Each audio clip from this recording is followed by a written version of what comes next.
Hello, hello, hello. What is going on, everybody? Welcome to the stream. We're going to get started right at 6 o'clock today. I have a feeling this is going to be a lot of fun.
Live.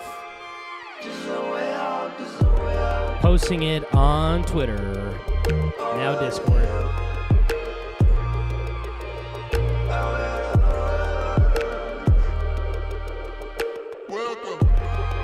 Welcome.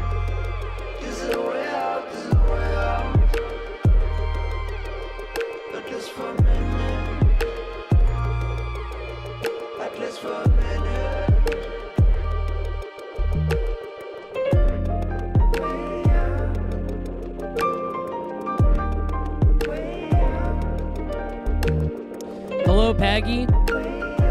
Again, everybody, we're starting today at 6 o'clock.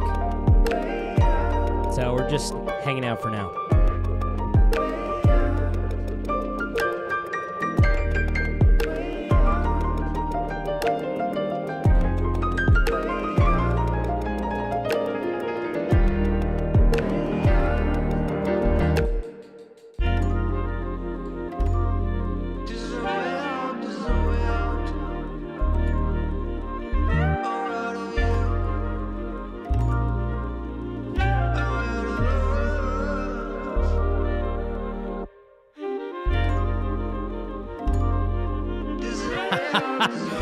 No. Same old frames. Same old frames.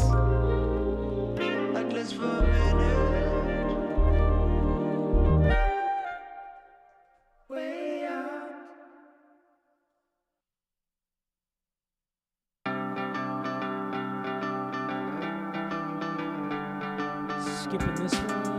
Let's find something good to listen to, guys. What do we got here? Ooh, little Jesse Smollett for you guys. My favorite. Love Jesse. Broken hearted people are the first ones. Once they started, they can be the worst ones.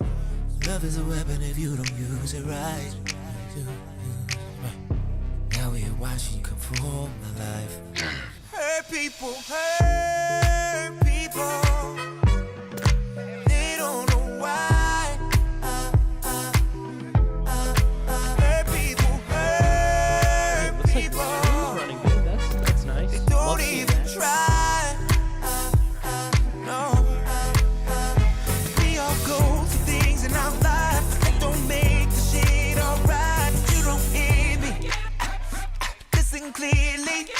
Hurt people, hurt people, and then they say goodbye. People hurt now. People hurt now. People hurt now. And they say goodbye. Heartache, beating, when you pulling fast ones, lying, scheming. What kind of life is that one? What will the world remember you for? When love gets knocked down, it comes back for more. Hurt people, hurt people. They don't know why. Hurt people, hurt people. They don't even try. No. We all go through things in our life that don't make the shit alright. You don't hear me. Listen clearly. Hurt people, and they say goodbye. Oh,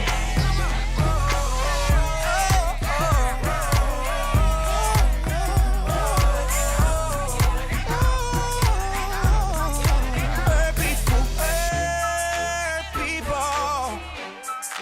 they don't know why. Hurt people, they don't even try. We all go through things in our lives that don't make shit alright. You don't hear me, no. Listen clearly. Hurt people, and they say goodbye.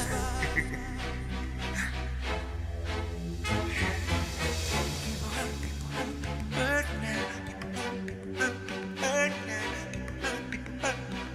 now.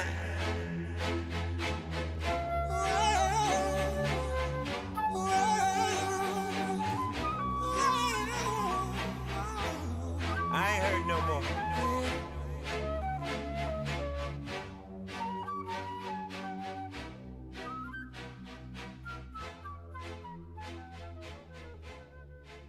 Woo! All right, we got a lot of fun show coming up for you guys. Getting started right at 6 o'clock today, guys.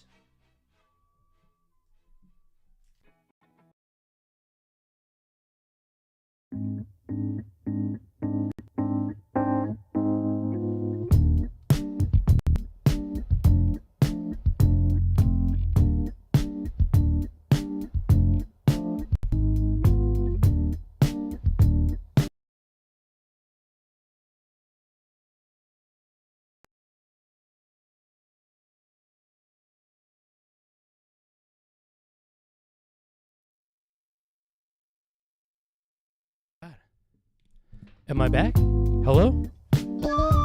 Can I be heard? Whoa, that was fucking weird. The microphone just completely stopped working for a minute there. Hopefully that doesn't happen again.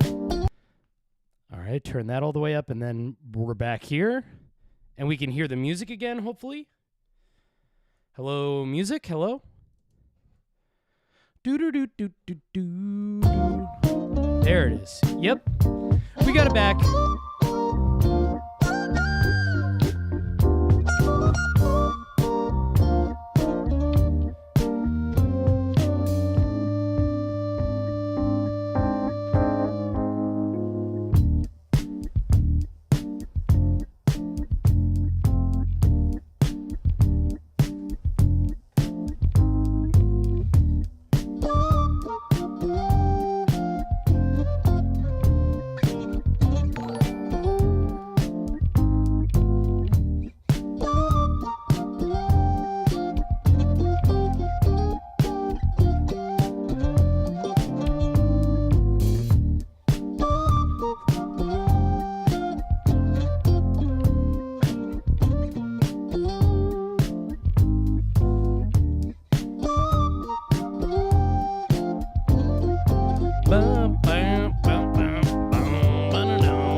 God damn, I hope I didn't give myself malware.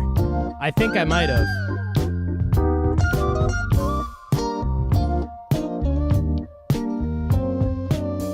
If I got malware in my microphone, I'm gonna have to cancel the stream. But I think we're good.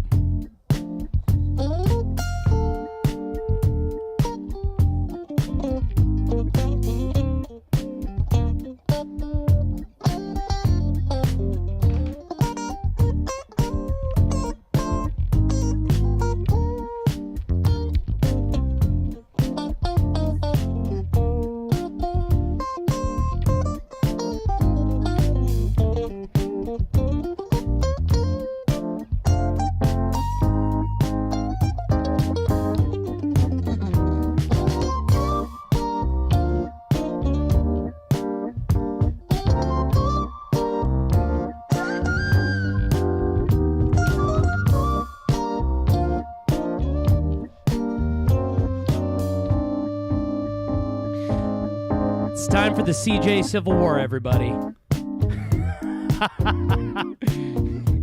Civil War time. Civil War is imminent, everybody. Buy canned goods with my promo code. That's the only way to stop the Democrats, is to buy my freeze-dried food that you keep in your scared bunker that you'll never have to use. Hopefully. I don't want to say something like that. We could have something bad happen and all the canned good people become the leaders of society. So I don't want to cause any bad blood between me and them. That'd be a very poor move. Alrighty, guys. We got one more song after this, and then the stream's going to get started. Ooh. Whoa. This is getting fucking trippy. Whew, scary. Okay.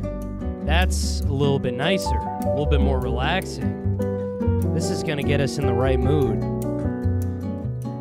We got a CJ stream tonight. It's happening.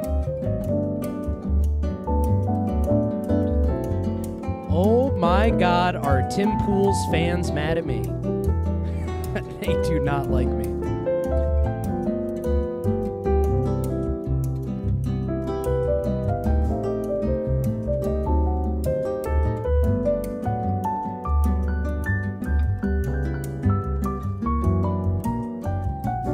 Oh my God, I almost forgot that we have an intro today. Oh my God, this is going to be so good. I love you guys.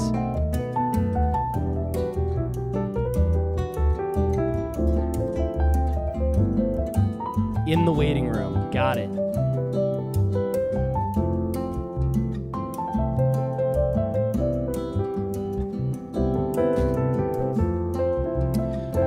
All right, what do you say, everybody? How about we start the stream? Hello, hello. It's me, I'm back again. Look, CJ's back. How are we all doing today? It has been a fun couple days. Let's get this. Ooh, man, this has me in the mood. I like this. I like some bossa nova. Bossa nova is almost always the right vibe. But we'll slowly fade it out here. Ooh, hear that? I'm a DJ. Hello, everybody. Thank you all for coming by. We have a fun show for you today. Yeah, a lot of different topics. So some of you guys were here a couple days ago. Actually, 2 days ago. So we were live here 2 days ago. And it's because Karlin Borisenko dropped a bombshell about Tim Pool. So I wanted to be one of the first people to be getting into the algorithm. So I kind of cheated, did an extra show. But I think it really worked out in our favor because it has definitely gotten cooked into the YouTube algorithm. And let me tell you, the Tim Pool fans are very, very, very upset with me, which is, it's been very funny. So later on today, I'm going to give you guys a highlights reel of some of the hate comments I've been getting. There have been so many of them over the last day that I've had to go through and pick out some of my favorites so I can share them with you guys.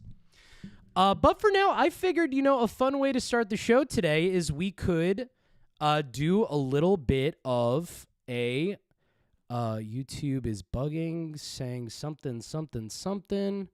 Fuck.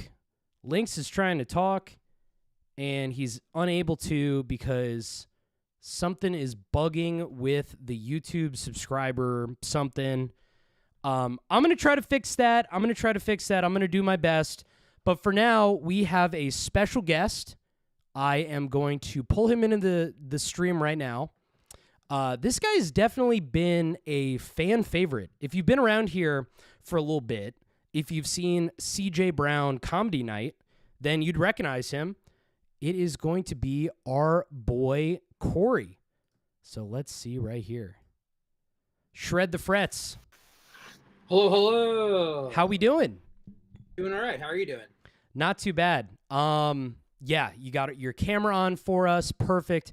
So I figured a fun way for us to start the show today is we can have our good friend Corey sing us a little song. I thought that would just be such a great thing to do.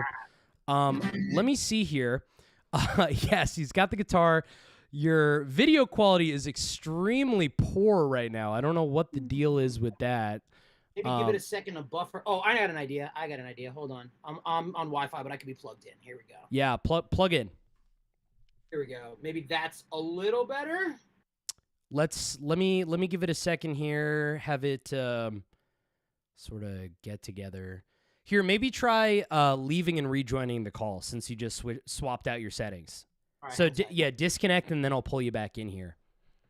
Because I want the high video quality because this guy always has the craziest fucking hats on. You got to see the collection of hats that this guy has. It's pretty ridiculous. Okay, let's see. We got him back in. Okay. A little better? Not really, but you know what? The audio quality is fine. We'll make it work. I just want to know what type of hat you're wearing right now. What type of hat are you wearing today? It's my Hadouken. Ooh, that's some fucking drip. Love it. My man's got the hats. Okay, you got a song for us? I do. I talked a little bit about this song last time. I gave you guys a choice last time, and you chose the other song. So this is the other song. Okay. You might recognize it. I'm gonna do my best, Justin Timberlake. I know I look exactly like him, but I'm going for his voice. So we'll see how that goes. All right. All right, everybody give it up for Corey. Round of applause. I can't stop eating. Yeah, I'm big boned. Got mashed potatoes, gravy, and an ice cream cone. I eat so shitty, I feel alone. I house a block of cheese most every time I'm stoned. I got some candy in my pocket. Eat a hot dog on the street. The chili relish mustard make it dope. Shish kebabs and sausage, yeah, you know I love street meat. I don't think I'll shit myself, at least I hope. I got some fries and tater tots too. Yes. I'm getting high and I'm eating this food. Sometimes I swallow if I don't even chew. So just imagine. You can see but me, cause I'm fat. Heartburn creeping up on me, cause I'm fat. All those things like but just fat. You know that I ain't leaving soon, cause I ate too much. Can't stop the eating. This eating in I'm my fat. body. Can't stop the eating, Eating cause in I'm my fat. body. Ooh, it's nothing logical. I'm still eating even though I'm feeling full. I suck that whipped cream straight from the can. The Wynn buffet won't let me back cause I am banned. I got a ham and cheese hot pocket, stuff some dumplings in my face, and a pile of bacon to make me feel okay. I got pizza, pasta, chicken, parmesan. Oh, what a taste. Chocolate donuts, cupcakes, cookies, tasting great. I got some ribs and onion rings too. Some cornbread I dip in fondue. I'm feasting until I turn blue. So just imagine. Nothing you can see but me, cause I'm fat. All those things I should not eat, cause I'm fat. All the time I'm eating, yeah, cause I'm fat. This is compulsive overeating, everybody. I ate too much, can't stop the eating, cause I'm a fat. Can't stop the eating, cause I'm fat. I got this feeling in my body. I think I'm hungry, yeah. I got this feeling in my body. I could eat right now, yeah. I got this feeling in my body. How about some cheesecake? I got this feeling in my body. Let's keep frying. Oh my God, yes.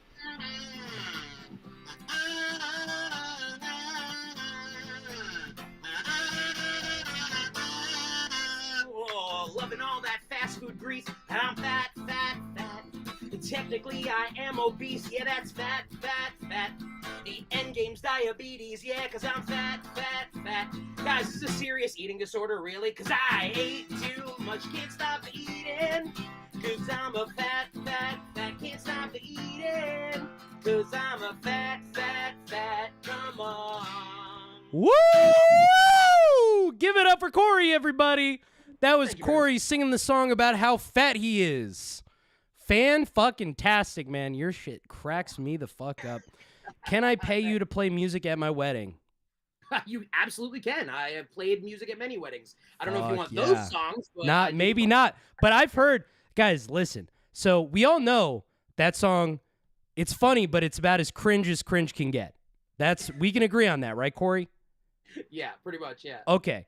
So I looked into this motherfucking guy, and he actually does real-ass fucking music, and he's been in some pretty cool-ass projects. I was really impressed. I thought you were some fucking goof pedophile with like a Rick and Morty hat, but you're a cool guy. Yeah, man. I toured with a band for like 8 years, played about 400 shows. I was in a Fish tribute band for about 200 shows as well. I know how to play 100 Fish songs on bass. I also know how to disappoint my parents. So that's important to know. Oh my God. Well, I mean, what a great way to kick off the show. Thank you so much. Always, always, always appreciate having you on, and we'll talk soon, okay? Awesome, man. Take it easy. You guys enjoy the rest of the show. All righty. Thank you very much. And that was Corey, man. I mean, what a fun, lighthearted way to start the show. So amazing. Love that guy. He fucking cracks me the fuck up. You know what I love? I love when comedy guitar guys do the sections where they pretend that they're having a conversation. It was like, got that feeling in my body. Oh, you got that feeling in your body, huh? Yes, a feeling in. You know what I mean? They like mix it up with like conversation in a song. That's the stuff that really cringes me out. When they have the like musical theater talk through song sections. But that being said, listen, I love Corey. His songs crack me the fuck up. I love all the cringe. I love what he does. And I genuinely would have him perform at my wedding. And that wasn't even a joke. That's a real question that I have. I mean, amazing way to start off the show, guys. Give it up for Corey. Corey, if you're in the chat, please spam whatever link that you have. I want to spread you far and wide. I mean, you're amazing. If you're in the chat, spam your links to the people watching. Okay. Alrighty, so yeah, it's been a fun couple days, guys. You know, some of you guys know this, some of you guys don't know this, but for a living, I don't make my living off YouTube. I don't know if you guys have figured that out yet. That is not something I do for a living. What I do is I give bike tours of Central Park. So it's me on a bicycle with between 1 and 15 people. We bike to different locations. I let them walk around. I stay with the bikes. We move to the next spot. So I'm always hanging out in the park. I get to meet really cool people from around the world. Honestly, it's the best job I've ever had. I love doing this for a living. It's so much fun. And the other day, about 2 days ago, I got to help facilitate a guy proposing to his wife. How exciting is that? I hear we're going to play the video right here. So he filmed it on his phone. Basically, I'll tell you what happened. So my tour includes between 5 and 6 spots where we go to the mall, then we go to Bethesda Terrace, then we go to the Jackie Kennedy Reservoir, then we go to the Shakespeare Garden and Belvedere Castle, and then we go to Strawberry Fields. So we're at Bethesda Terrace. I give them a little route to go walk on. The guy comes up to me and goes, hey, would you mind taking a photo? Actually, I'm trying to like propose. Do you know like a good spot? And so I'm like, cool. So, you know, the Jackie Kennedy Reservoir looks really beautiful, but I would say let's do this at the castle. So the time comes, we end up at the castle, and they start walking away. And now I'm like, fuck, I got to figure out somebody to watch after these bikes. You can't just like leave loose bikes around New York City. So I find this nice couple. They agreed to watch the bikes, and I followed them up, and then we went all the way to the top of the Belvedere Castle. So we're gonna watch the proposal right here. This is a live public proposal captured by CJ Brown. Let's check this shit out.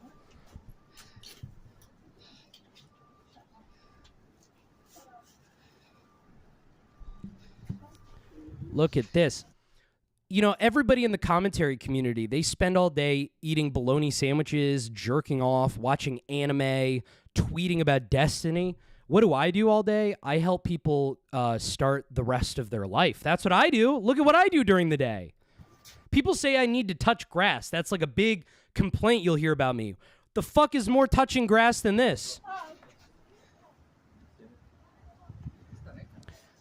Watch this. Ready for this? Ready for CJ? Ready for CJ's maniacal face? You imagine you just proposed to your significant other, and this is what is staring at you.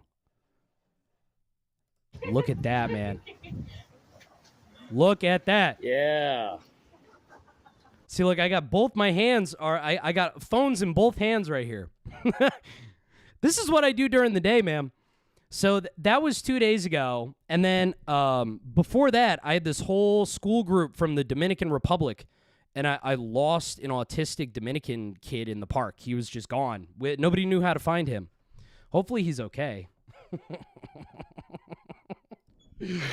How fucking psychotic does my face look in that? I had the opportunity. I had to do it. I'm a straight up serial killer, man. I'm scary. I'm glad you guys got a kick out of that. Okay. So the last day has been a lot of fun because I've been completely inundated with Tim Pool comments. So if you guys were watching the other day, you'll remember that I did a whole stream about the drama surrounding Tim Pool, where apparently it's been leaked by Carlin Borisenko, who I will say is a crazy bitch. She lies. She's insane. Yes, Tim Pool fans, I know she's insane. You don't have to remind me. But I just happen to think that she is telling the truth on this. So I put out my video, and I've been getting like hundreds of comments of people just telling me how much of a piece of shit I am. All sorts of. But you know what I did? I gave you guys a Hall of Fame. So I made a little document. We're going to go through some of my favorite hate comments from the last day. So we're going to check this out here. Back to small camera. Okay. Now we're going to go full screen. Okay. So now the first comment is from a guy named Cynic Kicks Ass. He goes, CJ, please kill yourself. And normally, you know, somebody tells me to kill myself. What are you going to do? Somebody on the internet tells you to kill yourself. But look at this fucking guy's YouTube channel. So directly below is his YouTube channel. Every single video is a YouTube short of him playing with the different firearms that he owns. And then the one on the right, look at this. Lock Her Up magazine prep for first silent stage. So this guy has Hillary Clinton in prison printed onto his guns magazines. So that's the type of person that watches a Tim Pool video, by the way. So that's the first one. I thought that was just a fun little way to kick things off. Let's see what else we got. We got a lot of good stuff in here. I just like new communities trying to figure me out. They're trying to figure out who I am. They think I'm a lib. They don't know anything. This guy is an embittered, uninteresting edgelord who comes off like a tulpa progenerated by the collective aggro-autism of 4chan. Okay. That is definitely a mouthful. Can't be calling people dweebs when you look like that. Get your name and sources straight before you look like a moronic fucking dweeb. Fun one. So I added this one by El Jefe here because I just think it's so accurate. So Lydia got a divorce. The only one we're looking at is 4 here. So Lydia got a divorce. Tim had a girlfriend the whole time, yada, yada. If you're going to rag on somebody's appearance, you might want to fix up yourself first. Okay, fair enough. Number 4, you seem to be the National Enquirer of commentary. I'm like, that is just so... I mean, what I don't get about these people is it's like, yeah, okay, so you figured it out. I'm doing just like National Enquirer commentary of different streamers and content creators. So the fuck what? What's the problem with that? So Tim Pool can make 100 videos about Alexandria Ocasio-Cortez, but I can't make one video about him without getting a bunch of bullshit grief. That's not fair. Gunrunner goes, this dude is kind of a cuck. That intro is awful. All the assumptions about Adam are way off. Okay, fair enough. I'm a cuck. We all know that, though. You should see just this sea of black people that are coming into my apartment, railing Naomi right in front of me while I'm tied up to the couch. It's fucking disgusting. Ooh, goody gumdrops. Another who banged who scandal. Some fat chick who goes by Carlin gets butthurt at Adam and airs out dirt laundry, gained in confidence for some petty payback. And here you are with no content, with no talent content amplifying the drama. Get bent, CJ. I like that. Thank you for the donation, Harry. Appreciate you. What is he saying here? Oh, shit, I think it's your first super chat. That is my first super chat. Guys, we just got the channel monetized. Harry's the first person to give me a donation. What a nice guy. Let's see here. Little dude, you are worse than a busybody old lady with this candy-ass, unmanly gossip spreading. What an absolute woman. May I ask, did mom and dad have any male children? It's cool that you're doing this kind of whiny BS, but you should dress the part and put a dress on while you deliver your meaningless nothing. Oh, shit. That guy fucking owned me. I like the line, may I ask, did your mom and dad have any male children? That's so fucking funny. Constable Foreskin goes, does every nobody streamer get the same outfit sent to them in the mail from YouTube? Every single one of you dweebs wears gray shirt with the same dopey haircut and Coke bottle glasses. This guy is a jealous beta clown. Whew. Rough. Constable Foreskin has had enough of my bullshit. Okay.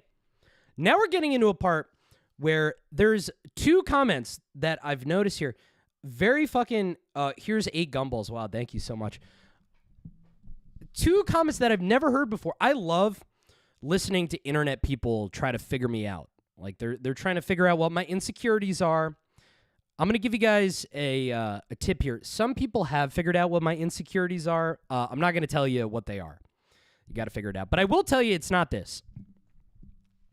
Dude, you comb your hair forward to look younger and to cover your hairline. But you have an issue with other people's curls? Also, remove the live chat from the stream because of one dude? I don't know what the fuck this whole removing the live chat thing is. But this whole I do a comb over. Like, I have great... That's one of the things. I have great fucking hair. My hair is actually really good. So this guy's trying to get me on having poor hair. It doesn't make any sense. I have great hair. There's no hairline issues. I stand by my statement. I mean, you shouldn't. So what were you talking about when it comes to the live chat? I don't even know what that meant. And then we got this guy X in here, too. He goes, new to the channel, love the new fresh information. However, homie, just stop with the comb over. What? I don't understand what this whole comb over. There's no comb over. I don't know why that just irked me. I'm like, what are these guys talking about with this whole comb over business? Just shave it off, bro. You aren't hiding that 5 head from anybody. Just embrace the weak bangs and your airport runaway of a forehead. My airport runaway of a fucking forehead. I don't know why. Sebastian, what is this? This is crazy. Live chat was removed from the stream. No, there's no live chat removed from the stream. First time coming to this channel, and I have no idea if this guy is doing a meme take, but you are coming off like a dick rider for Tim Pool. Somehow, I'm a Tim Pool dick rider now. I'm telling you, these comments, these people are so fucking confused. They're so confused. Show chat feet. Oh my God, what did I miss down there? Dude, you pause and talk too much. Your podcast is gonna fail. Fuck. All right, what are you guys saying? What is this whole feet business? What are you guys all saying over here? Show feet. It wasn't there when I checked. Foot reveal. What I'm not having you guys jacking off to my feet. This doesn't make any sense. Why would I submit myself to that? Nobody's looking at my feet. Except for maybe Parking Tiger and Harry. Those are the only two people that I'll show my feet to as of right now. Okay. So yeah, I just wanted to share some of these comments with you guys. So, you know, these guys, their favorite type of content is guys who are right about politics all the time, who are trying to tell us how the world's supposed to work, you know? But somehow they like Tim Pool. I mean, it doesn't make any sense. Tim Pool's wrong about fucking everything.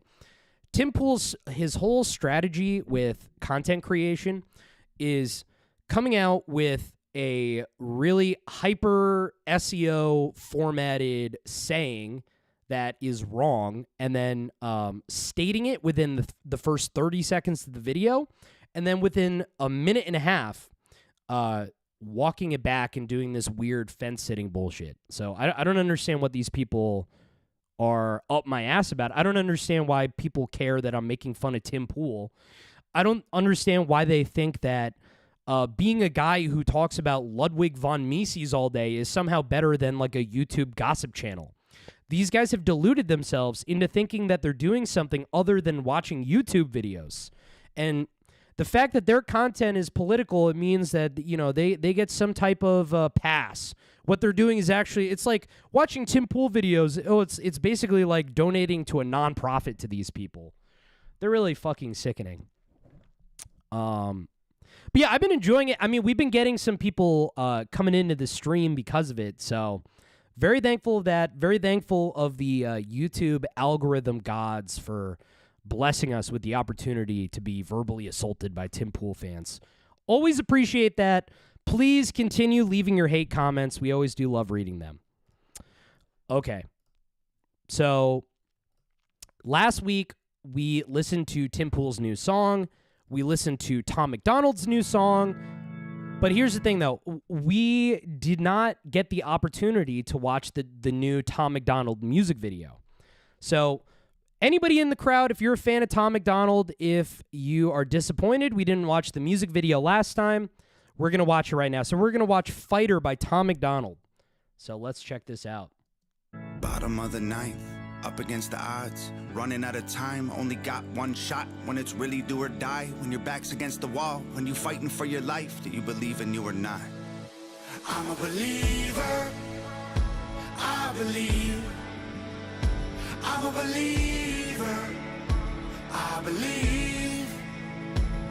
Oh my God, Second guessing man. every breath, I'm full of questions. Passes full of cigarettes, alcohol. Honestly, listen, if I see somebody in a car wearing a full Gucci outfit, I'm praying they die in a car accident. Depression, therapists, and all the different pills can get expensive. All this bottled up. Yeah, I will say that, by the way. Canadians have a lot of bullshit to fucking answer to. We have Tom MacDonald, we have Gavin McGuinness, we have Steven Crowder. I mean, what the hell is going on with your bullshit-ass country? I'm too old to get arrested, almost died trying to get here. Got high through my best years, got sober, then I relapsed, then I cleaned up, got my head clear. Sometimes it feels like there ain't to believe in, but I believe that we're out here for a reason. You don't think... Oh my God. I mean, is this not... Because I would think like a religious right-wing person would be a little offended by a rapper with face tattoos dressed like a priest. I mean, you're not a fucking priest, man. You're a fighter, but I know you are. And you are a liar. You say you are. You don't think that you're worth it. Isn't it? I mean, is that not some type of sacrilege? You're dressing like a fucking priest? But I think you're wrong. And I think you're perfect the way that you are. Tired from the pressure I put on myself for years. I gotta say, too, Nova Rockefeller's getting a lot worse with all these music videos. So far, there's been 2 sets. There's been a church, and then there's been a car that's flipped over. That's the entirety of the set this time. Nova Rockefeller, that's the person that's dating Tom MacDonald, by the way. She does all of his music videos and all of the back-end stuff. So they have this weird, like, business relationship, which kind of makes me think that Tom is secretly gay and non-binary, because any man that's in like a business relationship with their significant other, I assume is secretly having gay sex. That's just my snap decision. But, you know, I think she had a lot of passion for this whole right-wing rap thing at one point. And I think it seems to me like she's really losing interest. Tired from my 20s, the whiskey bottles and beers. Tired of smiling while I've been holding back tears. But I believe I can do it, so I'm here. I'm a believer. I believe. I'm a believer. I believe. I mean, let's say like I ran a church. If somebody came into my church and they had a tattoo that says hog right under their mouth, I would say you're not allowed in here. Like somebody in a church with hog under their mouth, how is that any worse than drag story hour for kids? It's the same thing. No one's interested, cold and too aggressive, close to hypertension. I'm broken from the pressure, explosive with my temper. I'm sober, but I'm stressing and hoping it gets better. Am I falling off? Should I give it up or put it all on pause? Let go of this dream so I can visit home and talk to mom. Maybe all I need's another Instagram post with a quote about believing in yourself when you're low. You don't think you're a fighter. Here's a prediction. I think in the next 2 years, we're going to find out that Tom MacDonald and Elijah Schaffer had gay sex. That's a prediction. I think Tom MacDonald and Elijah Schaffer have had gay sex multiple times. But I know you are, and you are a liar. You say you are. You don't think that you're worth it, but I think you're wrong. And I think you're perfect the way that you are. Also, it's like, listen, the way I see it, if you're like a religious person, music comes from God, and you're using God's energy to make people vote for Republic. It's like, come on, like, what is this? And you're wearing Gucci, you have face tattoos. This is just nonsense. Maybe I'm weaker, and I know You'd be better off by just being a conservative musician that just makes really good music and influences people to like you because of how much they like your music, and then therefore that would move them to the right. Instead of doing whatever the fuck this is not winning people to the right. This is validating people who already have these beliefs and trying to suck money out of them. That's what this is, really. before, but I'm a believer. Nothing is impossible. I'm a believer. And I'm also going to say this. This is a top-tier Tom MacDonald song. If you're like a real Tom MacDonald fan the way I am, you'll know this is one of his better songs. I'm a believer. I believe. You don't think you're a fighter. When he filmed, oh my God, look at that. This is the first time this guy's been in church for forever. I mean, he's probably secretly Jewish at the end of it. Well, hey, maybe. That's a theory. We'll see in a couple years. Imagine that. Tom MacDonald is secretly Jewish and also having gay sex with Elijah Schaffer. I think we could see, I mean, weirder things have happened out there. Chris Chan had sex with his mom. I mean, people do weird stuff.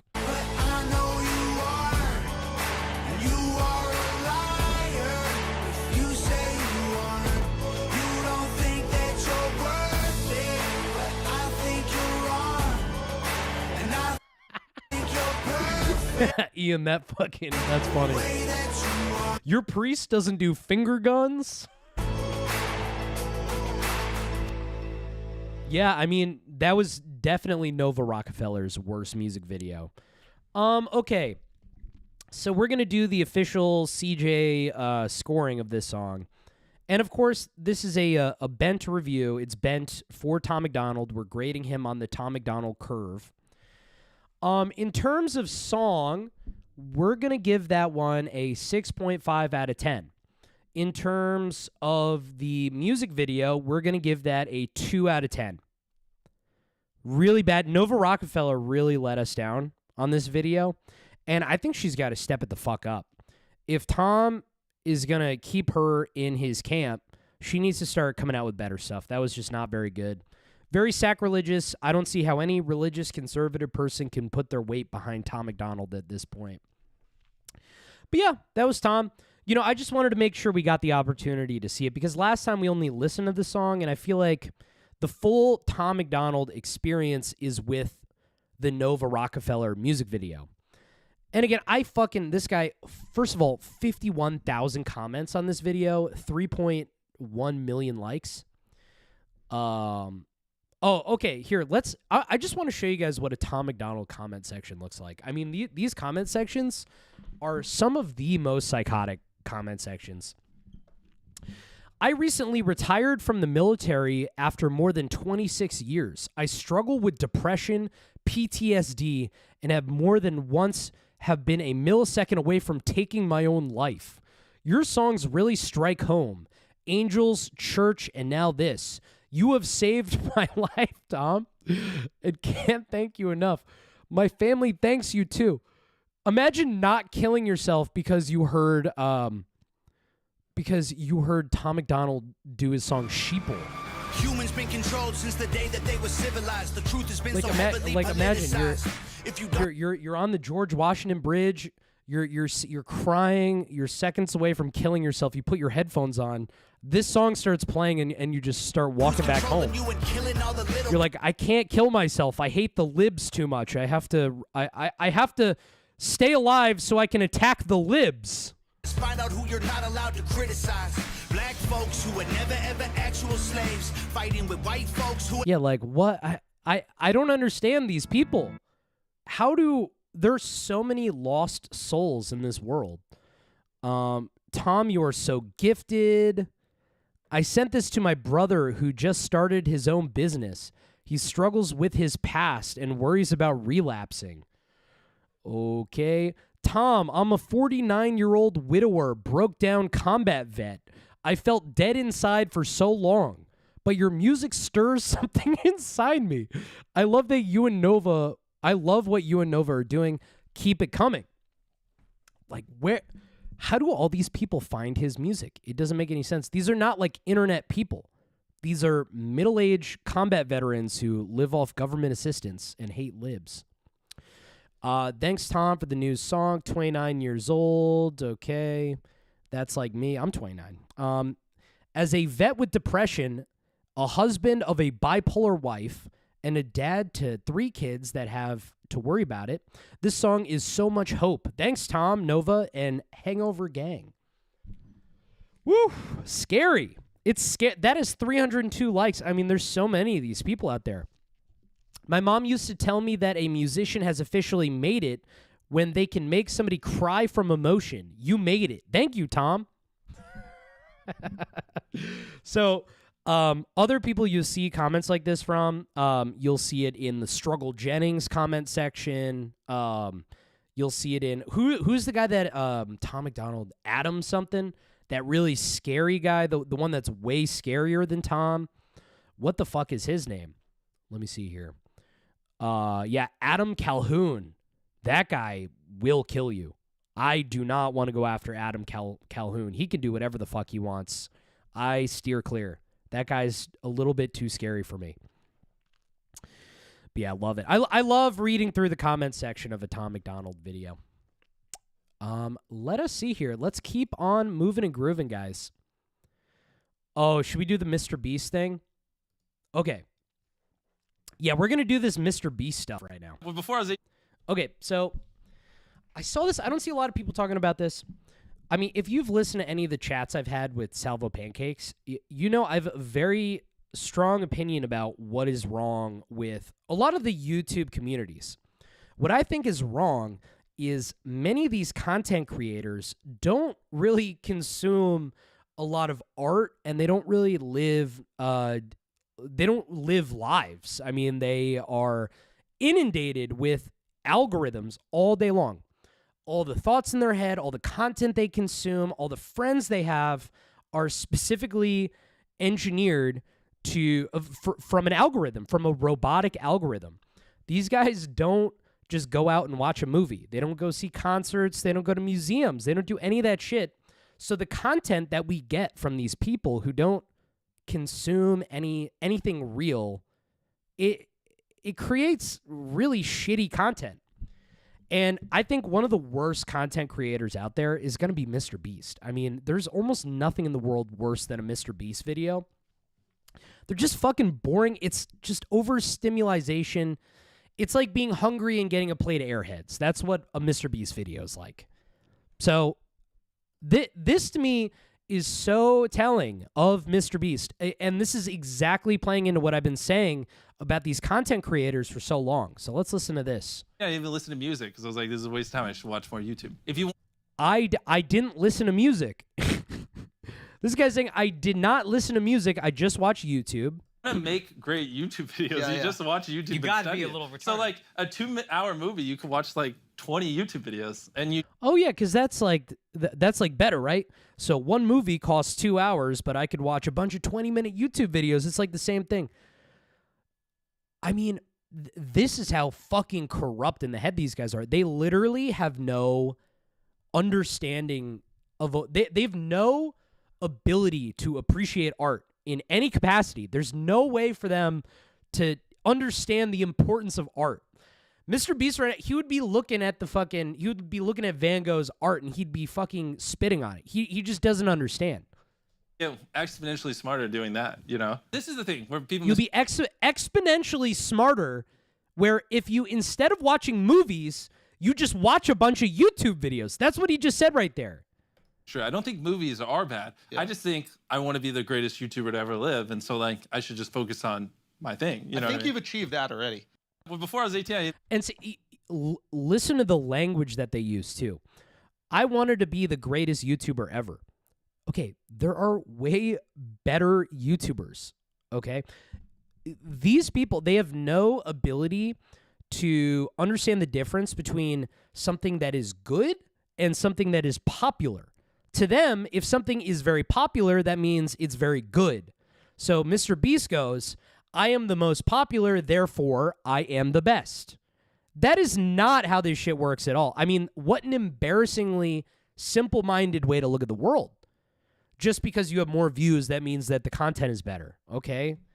Said fucking who? Listen to music because I was like, this is a waste of time. I should watch more YouTube. If you want to make great YouTube videos, you just watch YouTube. You gotta be a little retarded. So like a 2-hour movie, you could watch like 20 YouTube videos, and you'd get exponentially smarter doing that. You know, this is the thing where people misconstrue. I don't think movies are bad. I just think I want to be the greatest YouTuber to ever live, and so like I should just focus on my thing. You know, I think you've achieved that already. Well, before. Yeah, and it's like the arrogance too. It's like, I can learn everything I need to everything I need to know I can learn by watching YouTube videos. Okay, well, do you think the world and film didn't exist before 2008? You might see something in an old movie that might inspire you to make the greatest YouTube video that has ever been seen. And the sad thing is, you don't have the intellectual curiosity to even think beyond the world that you understand. There's no humble in this. It's just like, I want to be good at YouTube, so I watch YouTube. Oh, good job, MrBeast. It's the same with your burger company, right? Oh, you're the best at making burgers too, right? Has anybody here had a MrBeast burger? It's one of the most disgusting fucking experiences you'll ever go through. The amount of diarrhea that's going to be shooting out of your fucking ass after you have a MrBeast burger is going to blow the fucking toilet apart. Those burgers are fucking disgusting. I can't believe I got swindled into having a MrBeast burger. You know what they do? So there's all these commissary spaces that are already cooking for delivery apps. So instead of starting your own restaurant, he uses these third-party commissary kitchens and just trusts them to make the food. Oh. I mean, it was the worst burger that I've ever had. The fries were fucking soggy and disgusting. And I really, really did get sick after I ate it, too. It was so gross. But I was just so alarmed that MrBeast had the confidence to say that. I mean, you really forget how lost in the sauce a lot of these like internet content guys are. They don't know what's fucking up from left and right. They don't know anything. They don't know fucking shit, man. Okay. Yeah, let's just do this. We're going to... Oh, you know what? Actually, we're going to do this, and then we're going to get into the Keemstar show. I don't see a lot of people talking about this, but man, anytime there's an anti-Pete Davidson story, I'm right in the middle of it. Is he still on SNL? I can start showing up to Rockefeller Center outside the line of SNL with signs that say stuff like Pete Davidson killed Mac Miller. Would you guys like to see an IRL stream where I get a sign that says Pete Davidson killed Mac Miller and stand outside the SNL standby line? How does that sound to you guys? I'd be down. I fucking hate this guy. There's almost nobody I hate more than Pete Davidson. I don't know why. There's just something about him really irks me. Hey, I'm Pete Davidson. My dad died in 9/11. Great. Pete Davidson is taking a break from filming TV show after suffering major meltdown on set. You know what's so annoying about him? It's like everything has been so lined up in his life and he just can't seem to get a fucking handle on it. You know, he gets whatever the fuck he wants and he's just constantly falling upwards. Every opportunity he gets, he just fucks it up and people just continue to give him more opportunity. I don't understand why. Pete Davidson has been asked to take a break from filming his new Peacock show. That's bad, by the way. If you're an actor and you're asked to take a break, that is really bad. That is super, super, super embarrassing. After suffering a major meltdown on set, the U.S. Sun exclusively reports a source claimed the pressure became too much for Pete, 28, who allegedly threw candles, coffee, and a TV around his New York City trailer last week. What the fuck is wrong? He's just throwing candles and coffee? Why does he have candles and coffee everywhere? Last week, the U.S. Sun exclusively learned that Pete Davidson ran into some trouble on the set of Bubkiss, a TV show he's currently filming in New York City. A source close to production claims that Pete had a meltdown on the set Thursday evening. Since then, Pete has allegedly been asked to take a few days off from his own movie set. That's the funniest thing about this, by the way. So Bubkiss, I guess they're going to say, Bubkiss is yet another project that has been gifted to Pete where he plays himself. So it's like Bubkiss, which is a romantic comedy loosely based on his own life. So the world gives you your own TV show about your own life, and it causes you to have a meltdown. Think about how fucking crazy that is. A source close to the production claimed that Pete had a meltdown on the set Thursday. Since then, Pete has allegedly been asked to take a few days off from his own movie set to focus on himself. The actor is supposed to be back on set with cameras rolling sometime later this week. The U.S. Sun has not been informed at what exact date Pete will return. Cameras have allegedly been rolling even with Pete away. Imagine that. So the show that's being filmed about you, they continue filming and they say you're not allowed to be around. Last week, a production insider claimed that Pete threw 2 candles through his trailer and damaged a second truck windshield. He's like Khabib. Remember that guy? He what is it? Conor McGregor. He threw the fucking dolly. Here, where is it? Conor McGregor Khabib bus. Do you guys remember this? So good. This is Pete Davidson.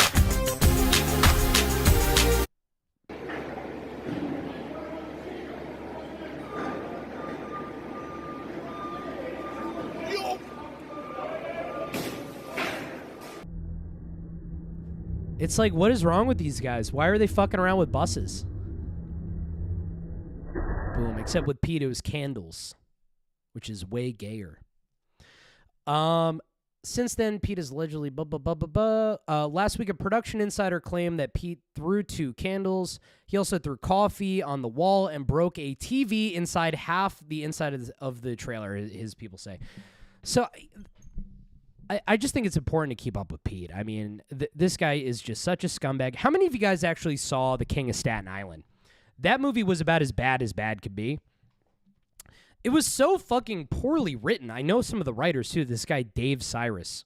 So it was written by Pete Davidson and Dave Cyrus. It was written by Dave Cyrus. Pete Davidson doesn't do any fucking writing. Can you imagine Pete Davidson using a Google Docs document and writing anything other than like his tattoo appointment that he has later that evening? This guy isn't writing anything down. Pete Davidson can't write. He can't do anything. He can't be in a relationship. He can't be trusted to be an actor, which is the easiest job in the world. He can't be a writer. He can't do fucking anything. And what it is, I blame fucking women, man. Women are the reason why Pete Davidson is here, because there's this whole contingency of women that love fixer-upper, suicidal men. They like a man that's on the edge of everything falling apart, and they want to fix him and put him back together no matter what. It's like a fetish. That's like a female fetish to have a male fixer-upper project. So I think it's fucking disgusting. I'm perfectly comfortable with kink shaming.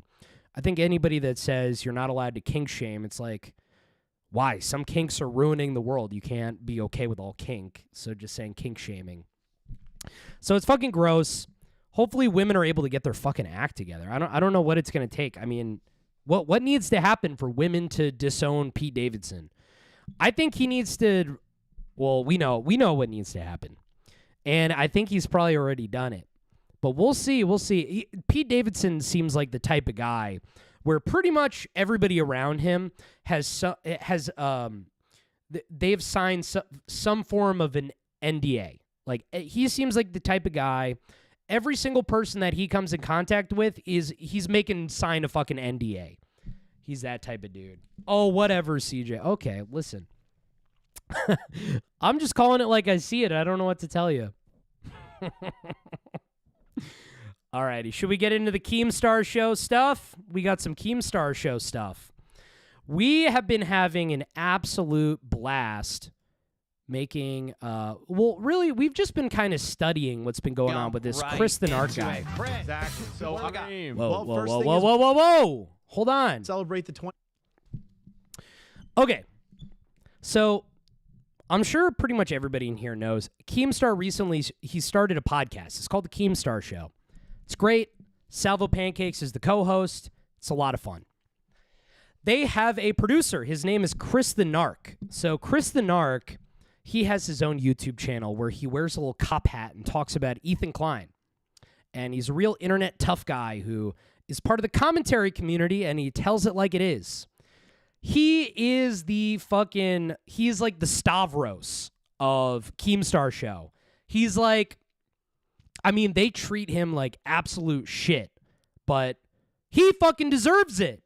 Chris the Narc is the absolute stupidest, most incompetent fucking idiot that is in the commentary community. The guy doesn't even know how to fucking use OBS. He is, Keemstar is the type of guy where he hoards electronic equipment. He has a fucking room full of SD cards. So they went to go do like an IRL stream at a haunted house. Chris didn't bring a backup SD card and the whole day was ruined. That's the type of thing that's been happening with the Keemstar show. So, Keem has really, you could tell, he's had enough of this Chris the Narc guy. And Chris is really fucking getting under Keem's skin. But the sheer fact of the matter is, Keemstar lives in Buffalo, New York, and there's not a lot of audio-video people that live in Buffalo, New York. There's a lot of people that drive ATVs. There's a lot of people who cheer for the Buffalo Bills, but there's not a lot of people that know how to run a good broadcast. So pretty much Keemstar is he's stuck with Chris the Narc. So basically Keemstar is living in fucking purgatory. And on this last episode of the Keemstar show, Keem really fucking hit his boiling point, and it was super fucking funny. So we're going to take a look at that right now. We're going to analyze, Keemstar trying to deal with an undeal-withable situation. And let's check this out. And it's so funny because we have a whole contingency of people in the commentary community going, oh, they're being too mean to Chris the Narc. Oh, they're bullying him. Chris the Narc, his whole fucking YouTube thing is making fun of. So it's like, you want to be in the kitchen, but you don't want to be a part of the sauce. No shit. But sometimes that's what's going to fucking happen. especially if you're dealing with professionals like Keemstar. You can't be fucking around with people like this. Keemstar is an important guy. He knows the Nelk boys. He knows FaZe Banks.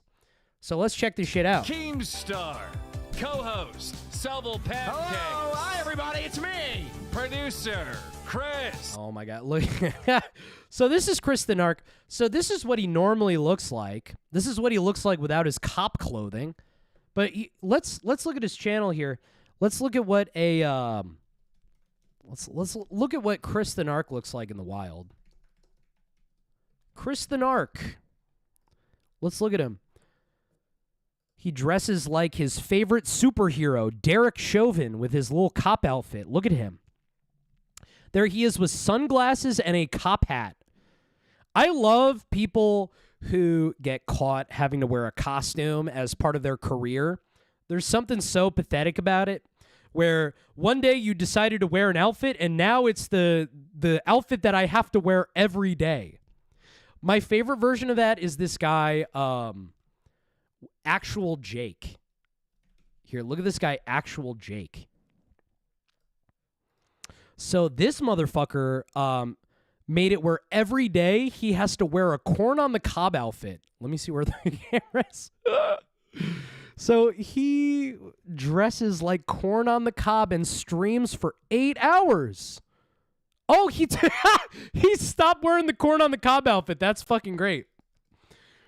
Here, Destiny, actual. Oh my God, I can't believe he stopped wearing the costume. He was wearing it every stream for fucking months. This kind of thing, so someone... Look at this fucking... Oh, it's too hard to see with Destiny's fucking... his fans. The types of Yeah, accommodation. look at it. Look at him. This guy wears a full fucking corn on the cob outfit. And guess what, Chris the Narc? You're just as fucking pathetic. Wearing a cop outfit and wearing a corn on the cob outfit are basically the same thing. It's just as pathetic. So, all right, let's watch. I mean, right off the bat, apparently a lot of things were happening before the camera started rolling, so Keem is going to be escalated immediately. And the lovely Miss Brantley. Oh, fuck, nice job, Chris. Good job, Chris. Cut Brantley's head off. You cut fucking... Crazy to think they can just LARP as Derek Chauvin and get donations. Yeah, it's really, we live in a sick society. Ew!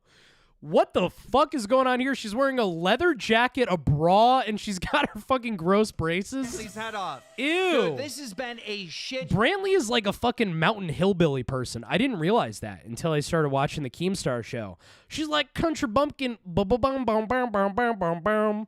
You know what I mean? Like her uncle's sitting by the creek with a banjo. That's her family. It's really weird. Yo. How the fuck did Keemstar find this mountain person? To get going live here today, ladies and gentlemen, we've been through it all. Like a whole hour of absolutely nothing being done, sitting here bored, waiting for the show to start. But simple stuff like turning on a fucking camera wasn't fucking done. Hold on. Dude, look. He's taking his anger out on the soundboard. Look at how angry he is. This is not... Okay, I know they're doing a show, right? They're doing a show. It's a little bit hard to tell. This is not a bit. Keemstar's not doing a bit. Like him hating Chris the Narc. You guys are going to see this. It's not a bit that he's doing. He genuinely hates Chris the Narc and wants nothing to do with him. Thing being done, sitting here bored, waiting for the show to start. But simple stuff like turning on a fucking camera wasn't fucking done. Hold on. I need to be honest with the people. Hello, guys. It's Salvo Pancakes. Thanks for being here. Keem's been very tense tonight. Chris and I have been here for 3 hours, and Keemstar just came down to see us and say hi 2 minutes before the show. Well, Your nobody's energy- So you guys are going to see this too. Salvo is so good in this clip. I mean, what a fucking... This is why Salvo and I get along. What a fucking chaos agent. You know, we're going to see Salvo isn't trying to calm things down through this. He's trying to escalate the situation. He's trying to make things way worse. Which I like as a viewer, I appreciate the shit out of that. When somebody's angry, get them angrier. You know, I don't want to hear about Dream. I don't want to hear about Dream's face reveal and you have two 19-year-old girls that you're going to groom into fighting or whatever. That's not fun. I want to see Keemstar on the verge of hitting his employee. That sounds like way more fun. Steven, Brantley, what's the special day? Your energy's off. Hi, everybody. It's Salvo Pancakes. And you know what I love about this too? So Salvo's wearing his fucking Red Bar merch during this too. It's like as if you weren't in op enough. Now you're wearing a Red Bar merch while you keep going to Keemstar and saying things like, "Are you okay? Are you okay?" So fucking funny. Oh, it needs to be switched. Do you actually know Because this? we're gonna see this later when Salvo starts gaslighting and fucking with Keemstar. It's so funny, but it plays perfectly in with a lot of the stuff that Mike David has said, where he's like, if you're on a show and there's an agenda, but one of the people on the show is upset, don't move on to the topics. Pry that person, like really get them to talk about why they're upset. That's going to be better content because that's something genuine. That's something real. That's an organic moment. And if you let an organic moment go to waste, what a waste. Pry into it. Let somebody have a little meltdown. There? Oh, shit. See, I was about to call her out and expose her, and she's on her shit. Here's the thing. The chat might be over, all the show drama, but Chris, it's like that can't happen, Christopher. What? Oh, you can't get the switch the mics? I mean, how many times does that happen? Anyhow, listen. Can you hear me? Yeah, energy's weird. Hold on. And I like this. So Keemstar takes off his glasses, so now we could see his eyes. You could really tell a lot about somebody when you look at their eyes. I was doing laundry today, and on the TV they were playing Jimmy Fallon, and I was looking at Jimmy Fallon's eyes, and I saw nothing but pain and death and suffering. I've never seen eyes as dark as Jimmy Fallon's eyes. Next time you guys are watching Jimmy Fallon, look at his eyes and tell me if you see something different or something similar. No. There's no order right now. We need to take a minute. Go ahead, Brantley. What is the special day? So the national day for November 10th is National Forget Me Not Day, which reminds Americans of the sacrifices of the returning soldiers. National Forget Me Not Day, when I remember how all my country bumpkin uncles and nieces all got eaten by alligators. that have sacrificed Why are you their laughing? body, blood, and limb. I feel like we got into that. What? Because we didn't even say anything, and What? you kicked it off to Brantley. It was a weird start. No, it's fine. It was a weird start. It's fine. We got a new That should have member. been We got a saved. new member. This is weird tonight. So, listen, we have a big show. A lot of crazy stuff has been happening in the community. Obviously, True Jordy. That story continues of him getting canceled. He was telling some jokes, and So now Keemstar, he's trying to keep the ball rolling. He's trying to be a professional, but he's about to hit a brick wall. They're going to have to address it's like, it. yes, you can't have that. I think what happens is they try to play a video clip, and Chris fucks it up, and Keemstar has had enough. we got the return of Nicholas, or Nick Avocado. Him. We got some Ethan Klein drama. And listen, last night, a hashtag was trending on Twitter. Hashtag drop dream. And there was a bunch of preteens in a Twitter Spaces, and they were trying to cancel Dream, get him removed off the internet. Why were you in that? Well, That's creepy behavior to be lurking around those types of chats, Keemstar. Well, I seen it trending, and then I clicked on it, seen there was a Twitter Spaces. I joined it. Yeah. And when I joined, I'm hearing them all say, "Oh, he needs to be removed off the internet. He's a predator. Yeah. He's this. He's that." And I Dude, I mean, nobody cares about Dream. What type of audience are you trying to bring in talking about Dream? Oh, cool. We have a bunch of autistic 15-year-olds that watch us now. Great. That's the type of audience that I want. Great. Yeah, so let's talk about Dream. Yeah, that's great. It's kind of like how I talked about Tim Pool, and now I have a bunch of ex-military people that want me hurt. It's not. No one cares. Yeah. Well, it is. But Yeah. They were treating him like he was like the serial pedo or some shit, and so like I went in there What the heck? trying to explain to them that there's other stuff going on, right? Real predators in the Minecraft community. They've been there since. All right, nobody cares about predators in the Minecraft community, okay? Listen, if your kid is stupid enough to fall victim to a predator, it was their fault anyway. Stuff that's going on the internet. Why watch the Keemstar show if you have to sit there and hear, yeah, sure? Like, I don't want to hear, yeah, sure. I want to see the fucking Oh, here it now he's flipping out. Here we go. We got to a pretty thing is we want to jump right into it. Chris. exactly. So What we got? well, first thing is we want to celebrate the 20K subs, right, guys? We got Here to a we pretty go. big Keem's about to milestone flip. All right. 20,000 subscribers here on the Keemstar Show, and here's our little video celebration that we did. Go ahead, play that. Yeah, sure. I don't hear it. Need a yeah, sure. Just play it. We hit 20,000. I don't though. I Dude, don't. I that's don't. toxic. I don't. I don't. I don't. I don't. I don't. I don't. I That's don't. toxic. Wow. So that was enough to push Keemstar over the edge. That's how far this guy's been pushed. So listen to how little it took. So you might be like, and this is probably what Chris is going to say. He's going to be like, oh, Keemstar snapped at me over this. Like, this is such a small thing to snap at somebody over. Grains of sand make a heap. Okay? It's not this that made Keemstar snap. It's like 2 months of repeated incompetence. That's what made him snap. Little video celebration that we did. Go ahead, play that. Yeah. I don't hear it. Need a yeah, sure. Just play it. We hit 20. All that's how pissed Keemstar was. All Kristen Ark said at that point is, yeah, sure.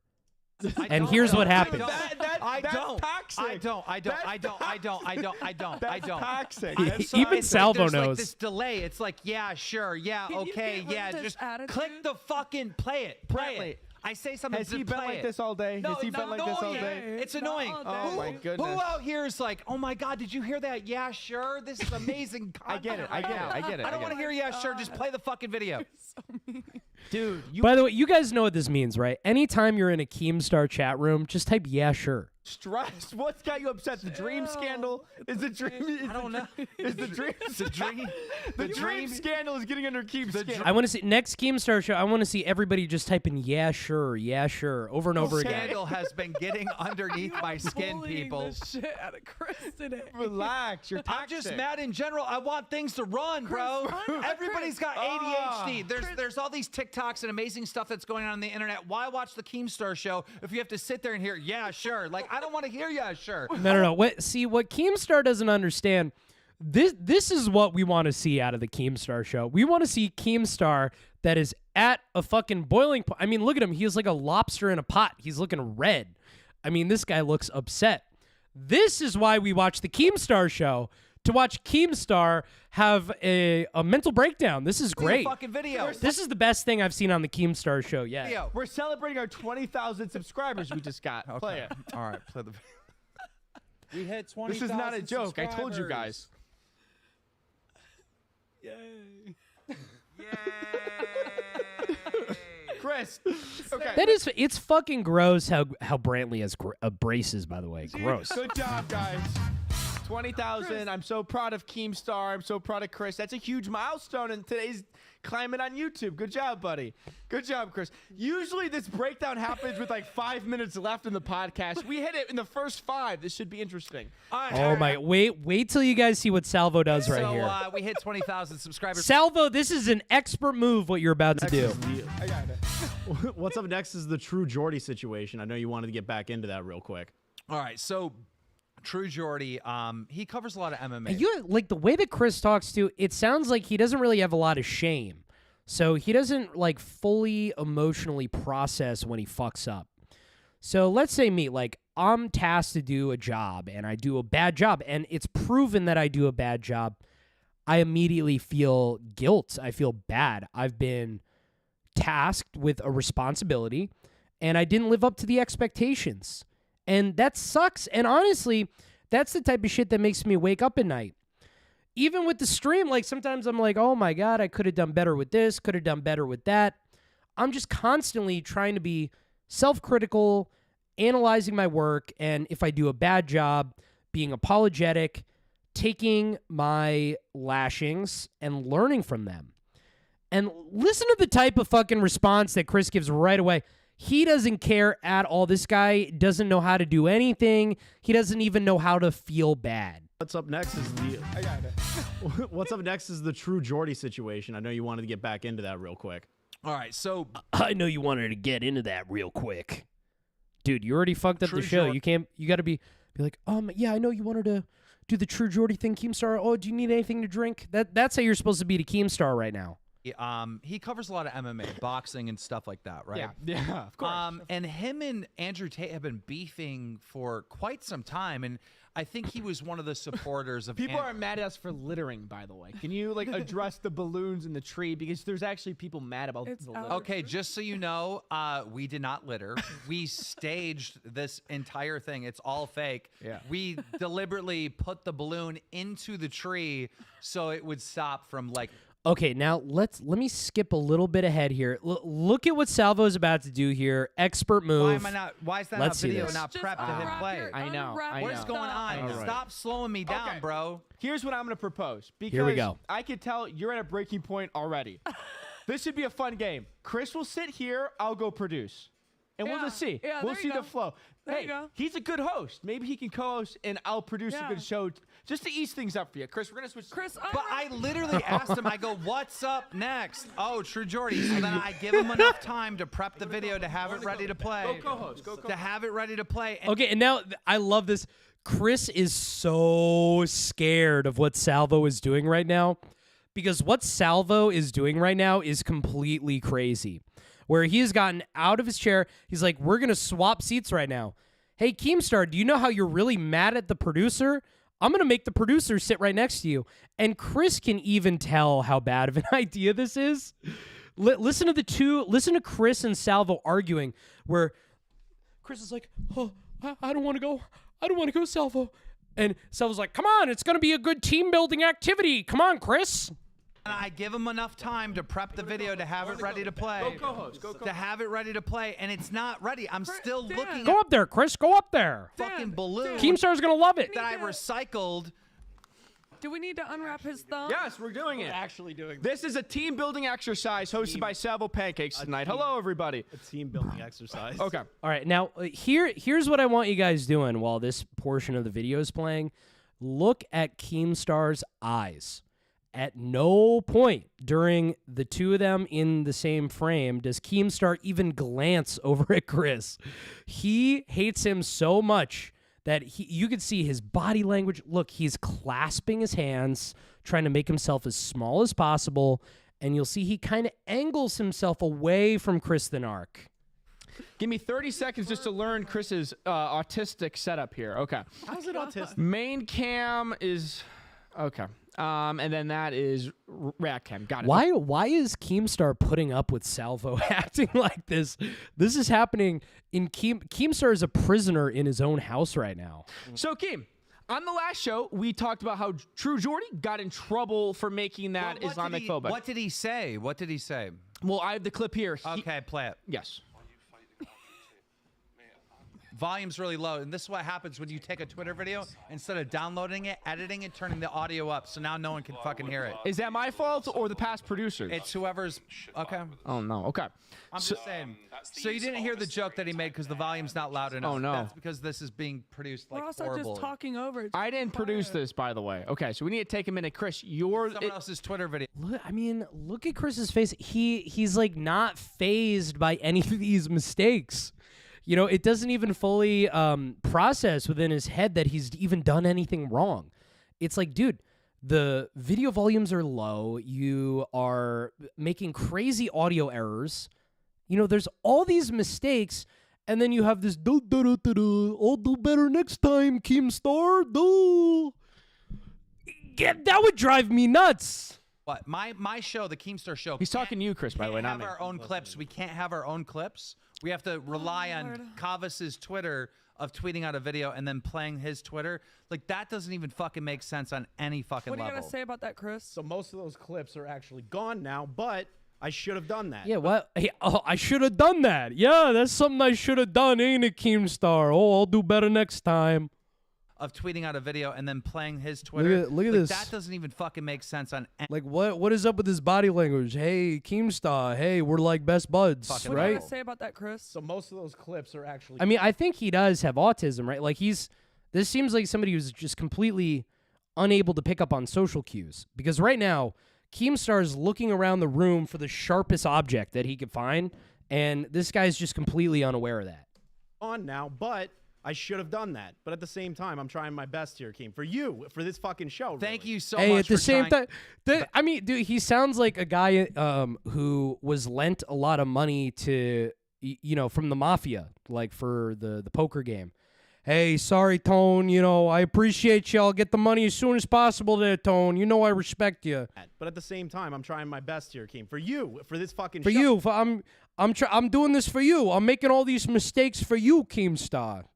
Thank you so much for trying your best. But just so you know, your best is nowhere near good enough. No, All I right. understand that. The problem. Look at that. He literally, his arm right now is being used as a physical barrier. This is the West Bank right here. The arm. This is him using body language to say, do not cross this line.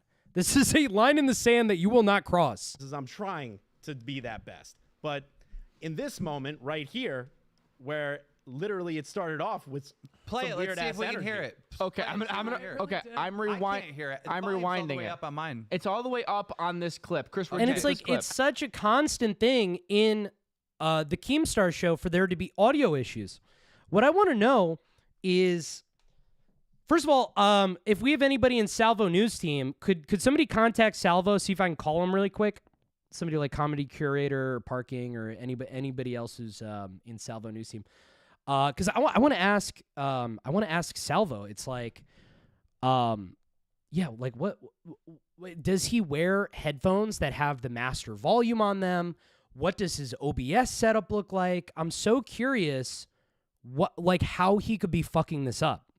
OBS is so easy to use, and it's like, if you know Keem is going to be anal about the clips, just download the clips via OBS and then just put them in a folder, and then as you're going through the show, just fucking click on the fucking the files. It's like, I don't understand why he's so incompetent he can't do any of this shit. Everyone be quiet. Let's see if we can hear it. I'm having trouble. Andrew Tate's got God on his side now. There's no way. Hold on, quiet. Shh, shh, shh. Is it because I'm old? I can or is hear that it. low? If Can you anybody be hear that quiet- clip? I can if you be Can quiet. anybody hear that Is clip? it because I'm a senior citizen, or is that low? Well, which one are you? Like, I don't even know if you guys are aware of like how bad the audio issues were for the first couple episodes. So let me see if I can find it here. Keemstar show. Dude, there's some episodes where the volume was so quiet. Like the first couple episodes had some of the craziest audio issues. And like, it's not Slicker's fault. It's gambling's fault. Once they start this about this, because If anybody remembers some of the episodes that had particularly bad audio, definitely let me know. and like, it's not Slicker's fault. It's That's the one I just clicked on. This one right here. Let's see it's this. a party. His own esport org is coming out. Yeah, well, I'll come back. I don't want to get lost in the weeds on all that. Dude. That seems low to me. Okay, yeah. So the clip volume has been a repeated comment Has it been? in the comments, yes, and in the live chat. People Is it on complaining. your behalf? Nicholas Diorio's in call waiting. What are you talking about? Nobody's in call waiting. You would know Sounds that- very low. That Yeah, sounds very I low. look at it all the time. You would know that if you read comments. Oh, I read it all the time. Okay. Every And you- guy. Is Nick trying to get in? If that's true, I'll you let him haven't on. seen people say they can't hear the clips? Well, no, they just complain about the audio in general and then troll for the audio. Okay. So he made the joke. The joke was offensive. And then we got the apology. So True Jordy makes an apology. It's probably the worst apology ever. Yeah. Now there is, if you actually research the story, you would find a Twitter video that takes all the worst parts of the apology and compiled it into a video. It was a very popular tweet that went trending. If you're searching the topic on Twitter, you would easily find that and put that together. But we don't have. Dude, speaking of which, I still cannot believe that Nicholas Diorio eats bologna sandwiches for lunch as an adult. You should not be eating bologna sandwiches unless you're a fucking hillbilly. Unless you're in Brantley's family, there's no reason to eat bologna sandwiches. His apology's also not in here, by the way. Yeah, so the apology's not even in there. So anyhow, basically, this was a result of Gymshark, True Jordy's main sponsor, dropping him. They said, we do not condone racism, discrimination, or I don't know how to pronounce that. Islamophobia in any form.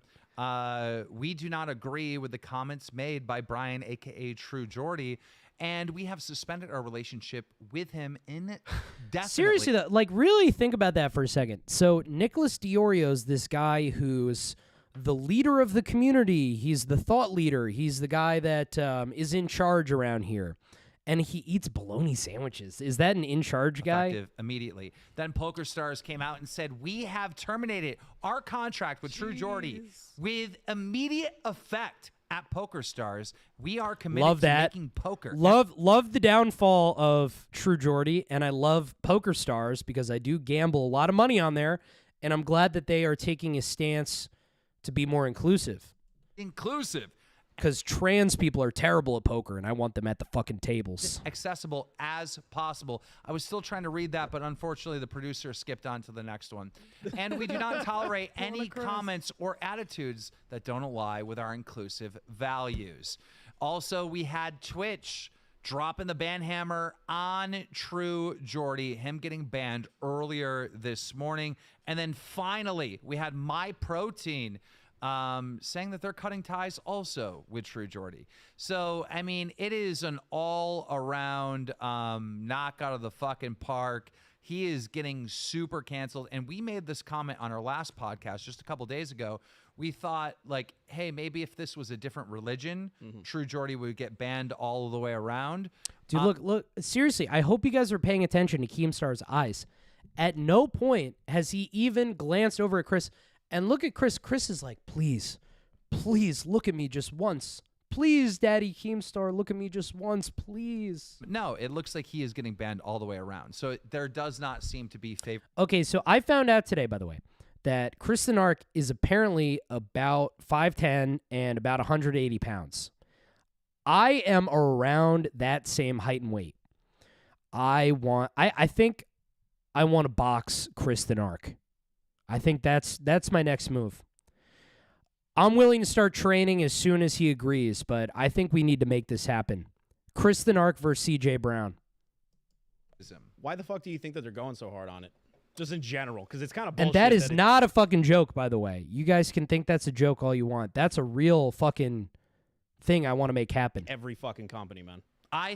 Well, I mean, they're going so hard because this is the current climate. Yeah. This is just the current climate. This is the current climate. I thought that this was going to get a slide because it was, you know. Yeah, everybody post some boxing gloves in the channel. And disrespecting Muslims. Yeah. Which doesn't seem, in the history of the internet, it doesn't seem to get as much attention as like disrespecting other religions. Yeah, and I'm honestly like super glad to see the religious, all inclusivity. I know for so long I was fighting for Jewish rights. Yeah, what is Chris's overall fitness level like? That's another question I have for Salvo. It's so good to see now, Arabic rights and Islamic phobic rights. I like that. Remember when Phobic Ethan rights? Klein said that all Catholic like, listen to fucking Salvo's nothingness that he's fighting adding for in. Jewish rights. It's so good to religious. Disrespecting other religions. Yeah, and I'm honestly like super glad to see the religious, all inclusivity. I know for so long I was fighting for Jewish rights. It's so good to see now, Arabic rights and Islamic phobic rights. I like this. Remember when Ethan Klein Like, said what the that fuck all does that even Catholic, mean? Priests are pedos or whatever? He did say that, the Jewish man. Yeah, he did say that. So how come he didn't lose everything at that time? Because apparently it's easier just to make fun of Catholics. Oh my God! So Keemstar has looked at him for the first time. Look at this. That time. Because Wow. Whoa! Whoa! Is that the type of eyes you want looking at you? Look! Oh my God! He's staring fucking laser beams. Chris has said something right here that has annoyed Keemstar to the point where Keemstar is forced to look at him. How come he didn't lose everything at that time? Because apparently it's easier just to make fun of Catholics. Well, it is. Joke is just like something that's been around forever. Well, the thing with that, I think why Ethan didn't get canceled. Now Keemstar is thinking that's what you added to my fucking show. Because there's really no Catholics in charge unless like at the church. At the Christian Catholic Church. This is off. Can we switch now? This is. Do you feel weird? He's tapped out. He can't be near Chris for another second. for another fucking second. Keemstar, this guy's in your house. Okay. Because there's Oh my god, look at this soothing. So are you guys seeing what I'm seeing? He's doing a soothing body language. This is a discomfort right here. Look at the way he's self-soothing. He's so upset being right next to Chris that he is actually self-soothing. Catholics in charge unless like at the church. At the Christian Catholic Church. This is off. Can we switch now? This is. Do you feel weird? Yeah. Okay. Chris. You were doing a great job, though. Keemstar used the safe word. He had to use the safe word. Keem, do you think that I did a better job than Chris in that one segment? Yeah. Okay. Yeah. And he can't. Keemstar is so annoyed. He can't even say it in like a fun way. Self was like, "And do you think I did better than Christian Ark?" And he's like, "Yeah, you did." And it's actually a big problem. It's actually a really big problem. He just makes fun of you again. Just unwrap your thumb and remind him. I'm not gonna do that. Just close your eyes and just like get into. I'm fine. I'm totally fine. I want to go. All right. I don't want anyone sitting there being like, you know what? There's something on Netflix. So yeah, what a great moment. Salvo, fantastic job. Let me see. I'm gonna try calling him here. Let me see what happens here. Let me switch to big cam here. Who the fuck? What the fuck? All right, let me see. Salvo around. Let me try calling his ass. Sorry, 1 second here, guys. Give me a minute. Sorry, a little bit of dead air here. Okay, here, let me try calling him.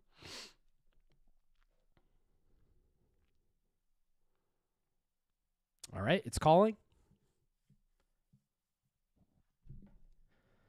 We might not get him. I only have a couple questions anyway. I just want to know what his OBS setup looks like. Does he have headphones that plug into the mix? And what his workout schedule looks like. Because if he's like secretly jacked and I challenge somebody who's like a big fitness expert, that would be a fucking huge issue.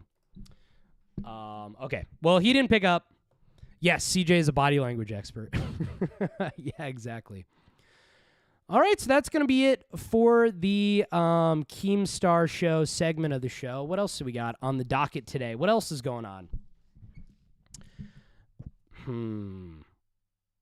Oh, this is pretty good. We'll do a couple small ones here.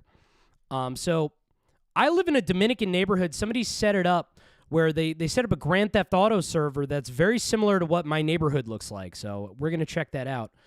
Grand Theft Auto role-playing server. So we're going to click on that. So if you guys are ever curious what it's like when I'm walking around my neighborhood, this is pretty much what it is like. Let's check this out.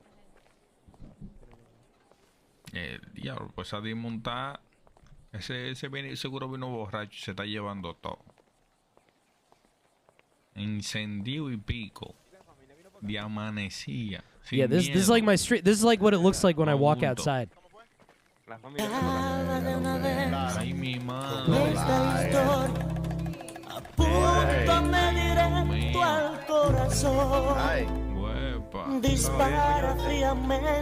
Dude, I'm gonna say this. Dominicans, their swag is off, man. I'm telling you, they're wearing a lot of Gucci, like a lot of Louis, a lot of fake jewelry. They're riding around on crazy ass fucking bikes. Like they got like little Vespas. These guys, they got dirt bikes. This is what happens. I'll be walking outside my street. All of a sudden, there'll be 50 to 100, sometimes 200 guys riding on dirt bikes on the main road doing wheelies and shit. This is what I got to deal with.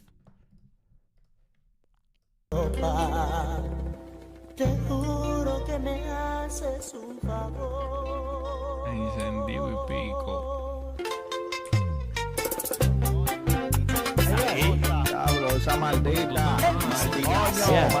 Yeah, I just thought this was so perfect. This is exactly, if you guys are curious what it looks like beyond, just like right behind here, that's what it is in my life. It's just, I'm surrounded by Dominicans.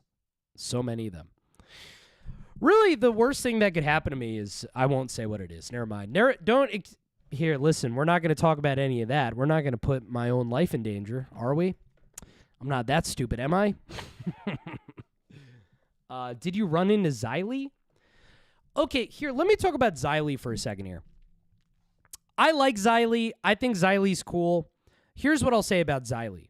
When I was going through my Tim Dillon stuff, when Tim Dillon copyright struck my channel, and a lot of people were, pretty upset about that, Xylee was one of the first people who reached out to me and gave me advice on how to handle it because I'd never dealt with a copyright strike issue before. So that's what I'll say about Xylee. I mean, that's why, listen, sometimes she does some things, right? Sometimes Xylee does some things. But, at the end of the day, I think she's a nice lady, and frankly, I would just feel absolutely, I don't know. She just seems nice. She just seems she reminds me of some people I know. I can't really put my finger on it. Mr. Girl's going through a lot of shit right now. You guys know Mr. Girl? Many people know him as a pedophile. Many people know him as a woman beater. A lot of people know him as a rapper. Dude, Mr. Girl has gone through quite the whirlwind of a year. So, if you guys are unfamiliar, Mr. Girl, he went on a Vosh stream, and, it went really poorly. So, of course, Destiny wanted to have him on to do a better job because Vosh is his son, and he must prove that he is better than his son. So, Destiny brought on Mr. Girl and really kind of struck up a relationship and revitalized Mr. Girl's career. So, this guy, he did a really crazy review of the movie Cuties. So, Cuties is one of the most foul movies that you're going to find. He did like a really crazy review of it. It made the whole commentary community turn on him. It made the whole internet turn on him. I mean, fucking Moist Critical did a video about him. It was really, it was jarring. But Destiny's like, I think Mr. Girl is a misunderstood guy.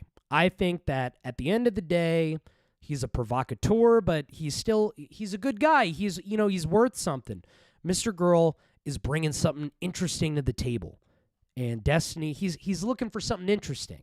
He's sick of talking to Stardust and fucking, all the usual Erudite and, Wicked Supreme. That's another one.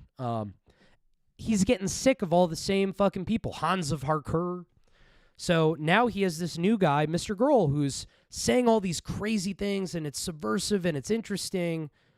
And a lot of people sitting from the sidelines were watching this like, this doesn't seem right. This Mr. Girl guy, he seems kind of fucking sketchy. And nobody more so than Joshua Moon from Kiwi Farms. So the guy that runs Kiwi Farms, I've never heard somebody more adamantly hate anybody than Joshua Moon hates Mr. Girl. So Joshua Moon was, I heard him do a stream where Joshua Moon was talking about how his system is, could I shoot somebody and not feel bad about it? That's my system for if somebody is or is not a pedophile. And he said that he would shoot Mr. Girl and he would sleep fantastically at night. So all these people are kind of like, Destiny, what the fuck are you doing?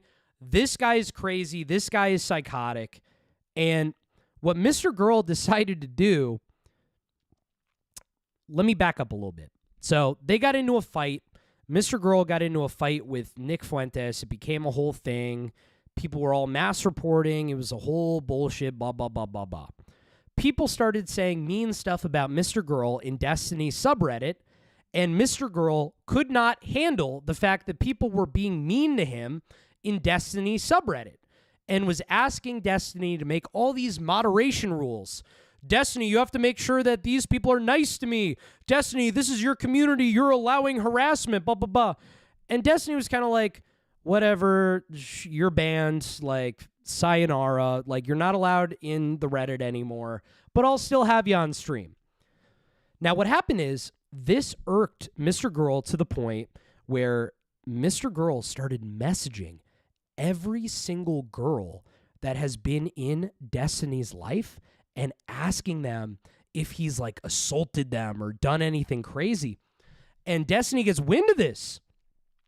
And he just completely fucking cut the guy out. But a couple days before that, we finally get to see Mr. Girl's girlfriend. So these people have a really weird... This interview right here, I just want to just kind of show this to you guys really quick.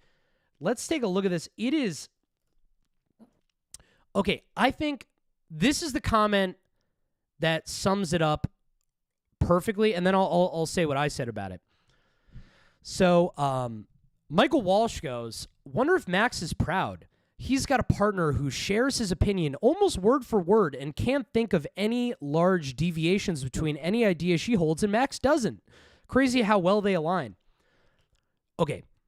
This interview is so creepy. This Shaylin person seems like she is really under the thumb of like a sadistic narcissist. One or the other. The way that she talks through this whole interview is word for word exactly the same things that Mr. Girl says to a T. This is the most rehearsed interview I've ever seen in my life.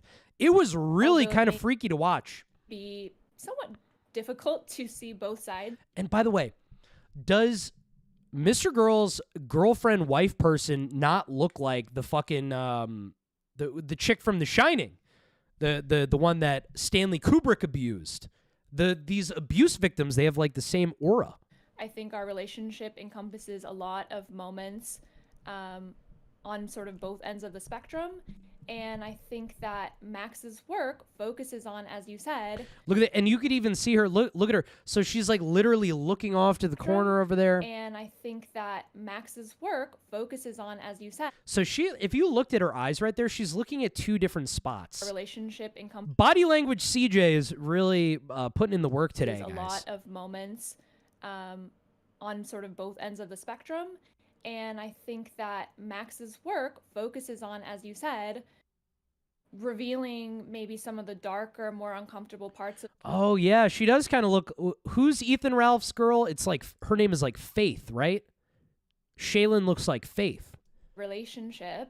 And my work, at least the comic, does not focus on that primarily. And I've considered whether or not to incorporate some of our fights.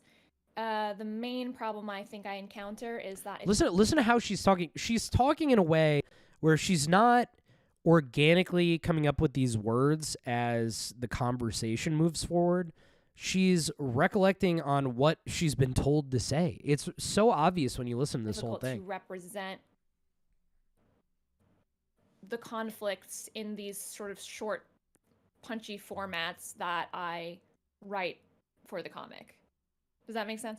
It does make sense. I understand where you're coming from, but I guess the issue for me then would be, why is it that, don't get me wrong, I've not seen every single second of footage, okay? But my perception, certainly based on what I've seen, is that there doesn't really seem to be... Yeah, I love that, by the way. Nicholas Diorio has really appointed himself as the lore master of all Destiny Mr. Girl-related drama.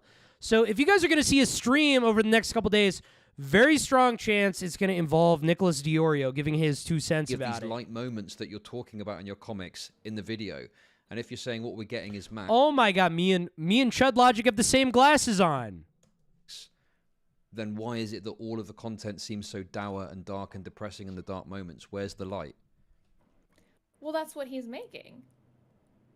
But you're saying to me Max is accurately represented there, and that's Max. But all we see in the videos is Max being a fucking dickhead, to put it bluntly, okay? To you, right? So why are we not seeing the positive moments captured on video if it's a genuine reflection of what Max is? And if you guys have seen any of these fucking creepy-ass videos, have you guys seen the videos of Mr. Girl interacting with Shaylin? Here, let's go to Mr. Well, he got his channel terminated or whatever. But he is, like, really verbally abusing her. You got to see the one video where he convinced her, like, not to be trans or something. I mean, it is really, it's a weird fucking, it feels not right. There feels, here's how I put it. This interview right here feels like a Belarusian war prisoner giving an interview at gunpoint. It's really creepy. That's quite damning for Max. If what we're seeing is truly who he is, then that's quite damning. Well, no. And all we got is your No, comics no. to counteract that. Oh, wait a second. Because you're suggesting that his personality should be condensed to the content of a video he intentionally made to show the dark parts of our relationship. But just because this video is only talking about this particular aspect of our relationship doesn't mean his personality is fully encompassed in that specific moment. I just feel like that's a growth. I'm just picturing Mr. Girl just fucking naked in the corner, just with a gun, just staring at her. Picture that. Picture that. Very creepy. He's going. Anybody's personality to condense them down into a video that's specifically talking about one thing. And if she starts saying the wrong thing a little bit, like, do you think your personality, the only thing about it is like I think Mr. Girl would make Nick DiOrio cry. I don't think Nick would be able to handle it. ironic sexism? I don't think so. Well, is that the only thing represented in my content? Also, who's asking the questions here? Me, bitch. No, but I just think it's a simplification. Like, it's true what he's representing, that we have fights that are like this. I'm not trying to say that. Okay, so my introduction to Mr. Girl, I was confused, man. I thought Mr. Girl was cool when he first came out. I mean, all I knew about Mr. Girl was all his fucking crazy ass rap. Like, you know, what I can, but now that I really have had like a good year to process Mr. Girl, I think he's one of those guys. I think his fetish is hiding in plain sight. I think his whole fetish is doing bad things, convincing people that he hasn't done these bad things, even though he's already told you that he's done all these things. And it kind of like makes you crazy. And I think he gets off on that. That's really what I think is happening here. But I was confused because, you know, you would listen to this guy's rap and it would be like really good. You're like, whoa, this is some fucking cool music. And then there's a I'm a pedophile, A lot of children you know, fucking song right here. And I'm like, okay, cool. That's like funny. Like he's pretending to be a pedophile. But then you're like, oh, is he doing this weird thing where he's telling you the truth and it's so crazy that you almost couldn't believe it because it's so crazy? I'm starting to think that's what's going on here. Plastic edge, it'll tie you to my bed. Whether you're 8, 9, or 10. Prepubescent, toddler, infant, celeste, baby pants, or dress. Fuck kids, the answers yes. Heterophobic, nah, you're just heterophobic. Staring at my hard drive, my collection is growing. That's my motherfucking child porn, you better let go of it. It belongs in my folder, you'll never get hold of it. Hey, it's me, Jeffrey. Yeah, like I saw all this stuff, I was like, okay, cool. But dude, he kind of freaks me out now. Mr. Girl, I don't know. We're going to see what happens with this guy. I mean, he's had quite the career so far. He had the whole world go after him because he said the girl in Cuties was hot when she was shaking her booty. Now he's in a whole scandal with the one community that gave him any amount of charitability. Really fucking stupid. What a stupid thing to do. It was like the only group of people that would actually give him the time of day. And they couldn't agree on one moderation issue. Oh, we got Salvo calling. Salvo, what's up? Hey, buddy. Sorry, I was napping. Oh, you're getting some beauty rest? Oh, dude, I got so warm under a blanket, I just like felt my eyes go to sleep. Oh my god. Well, I just had some questions about Chris because we were just watching the clip of when you changed seats with Chris. Yeah. That was such a good move, by the way. I mean, Keemstar was what happened before that? Like, why was Keem so on edge? Keem was on edge the whole day pretty much. So I got there like 3 hours before. I drove 3 hours from Cleveland to Buffalo, obviously. I get there, Keemstar is in a pissy fucking mood. Very bad, foul fucking mood. To the point where like the whole fucking crew is like segregated. So Chris and another dude is in the basement. Oh Keem and no, Brantley- that was the B team. They weren't allowed to hang out with everybody else. Exactly. No, yeah, pretty much. Keem doesn't like let him like linger around. Wait, him, who's the other person on unless the B they're- team? His name is like Ballin. He's like some guy that's been helping out for Keem with like tech for like years and years. Okay. So it was like Chris and Ballin were downstairs, and Keem and Brantley were upstairs for like 3 hours right up until the show.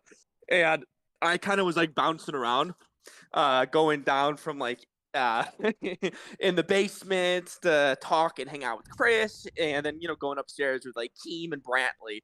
And the whole time it's like the vibe is fucking off. The vibe's weird, and it's like I'm trying to just, hey, maybe we should get in one room. So Keem was mad. I know what it's about now. I don't know if I want to say just because it's So is it about- like him doing a bad job category? Is it like an interpersonal thing? What category is that? Yes. Yeah, so he was in a foul mood before about something related not to Chris in the show. So when we get on the show, obviously Chris legit fucking sucks. It's like it really isn't a bit. It's really not a bit. Chris, Well, really honestly, is, I like, wouldn't have watched it if it was a bit, but you could really see, like, Keemstar is on the edge of his fucking. He's on the end of his rope with Chris. He hates him. Oh no, yeah, he doesn't. Yeah, no, yeah, for sure, right. And so we start the show obviously, and like shit is terrible. It's awful, weird vibe. Keem wants to legit kill Chris. He doesn't know if he should just cower and apologize or walk off and quit to make Xylee happy. But I obviously can't let it go because I'd rather not muscle through Dream talk or muscle through KSI talk and try to poke Dad a little bit. Dad had a bad day at work. Let's poke Dad. And then obviously when Chris gets next to Keem, it's like Keem is a man that like hates the person sitting next to him. He's physically uncomfortable. No, he was He's physically. You could see his body language. He put out his left arm so Chris had like a line not to cross. Oh yeah. Like Keem is he's not hiding it. He just doesn't like to be around Chris.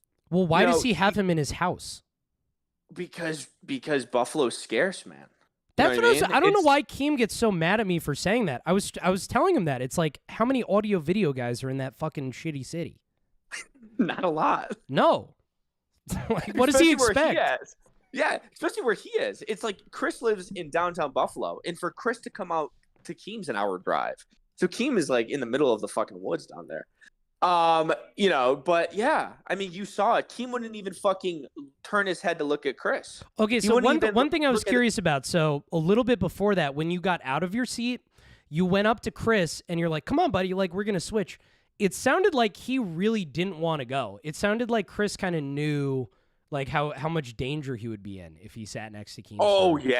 Oh yeah. No, it's like he's hesitant to get too close to Keem because I think he thinks Keem will like backhand him. Honestly, it looked like he was thinking about it. You could see him. You could see him self-soothing because I think he was getting like violent thoughts in his head. Yeah, and you could also see Chris like keep an eye on Keem's like right hand. It's like Keem has like his right hand on the desk, like on that jewel, and Chris is eyeing up that right hand to make sure it's not gonna fucking hit him in the mouth. I swear to God. He couldn't even look at it. Like his eyes were either looking forward or to the opposite side of Chris. He only glanced at him one time, but he couldn't even look at him. CJ, it's not hyperbole. It's like off camera. Chris makes Keemstar uncomfortable. Yes. Chris like makes Keemstar actually uncomfortable. And it's like Keem will like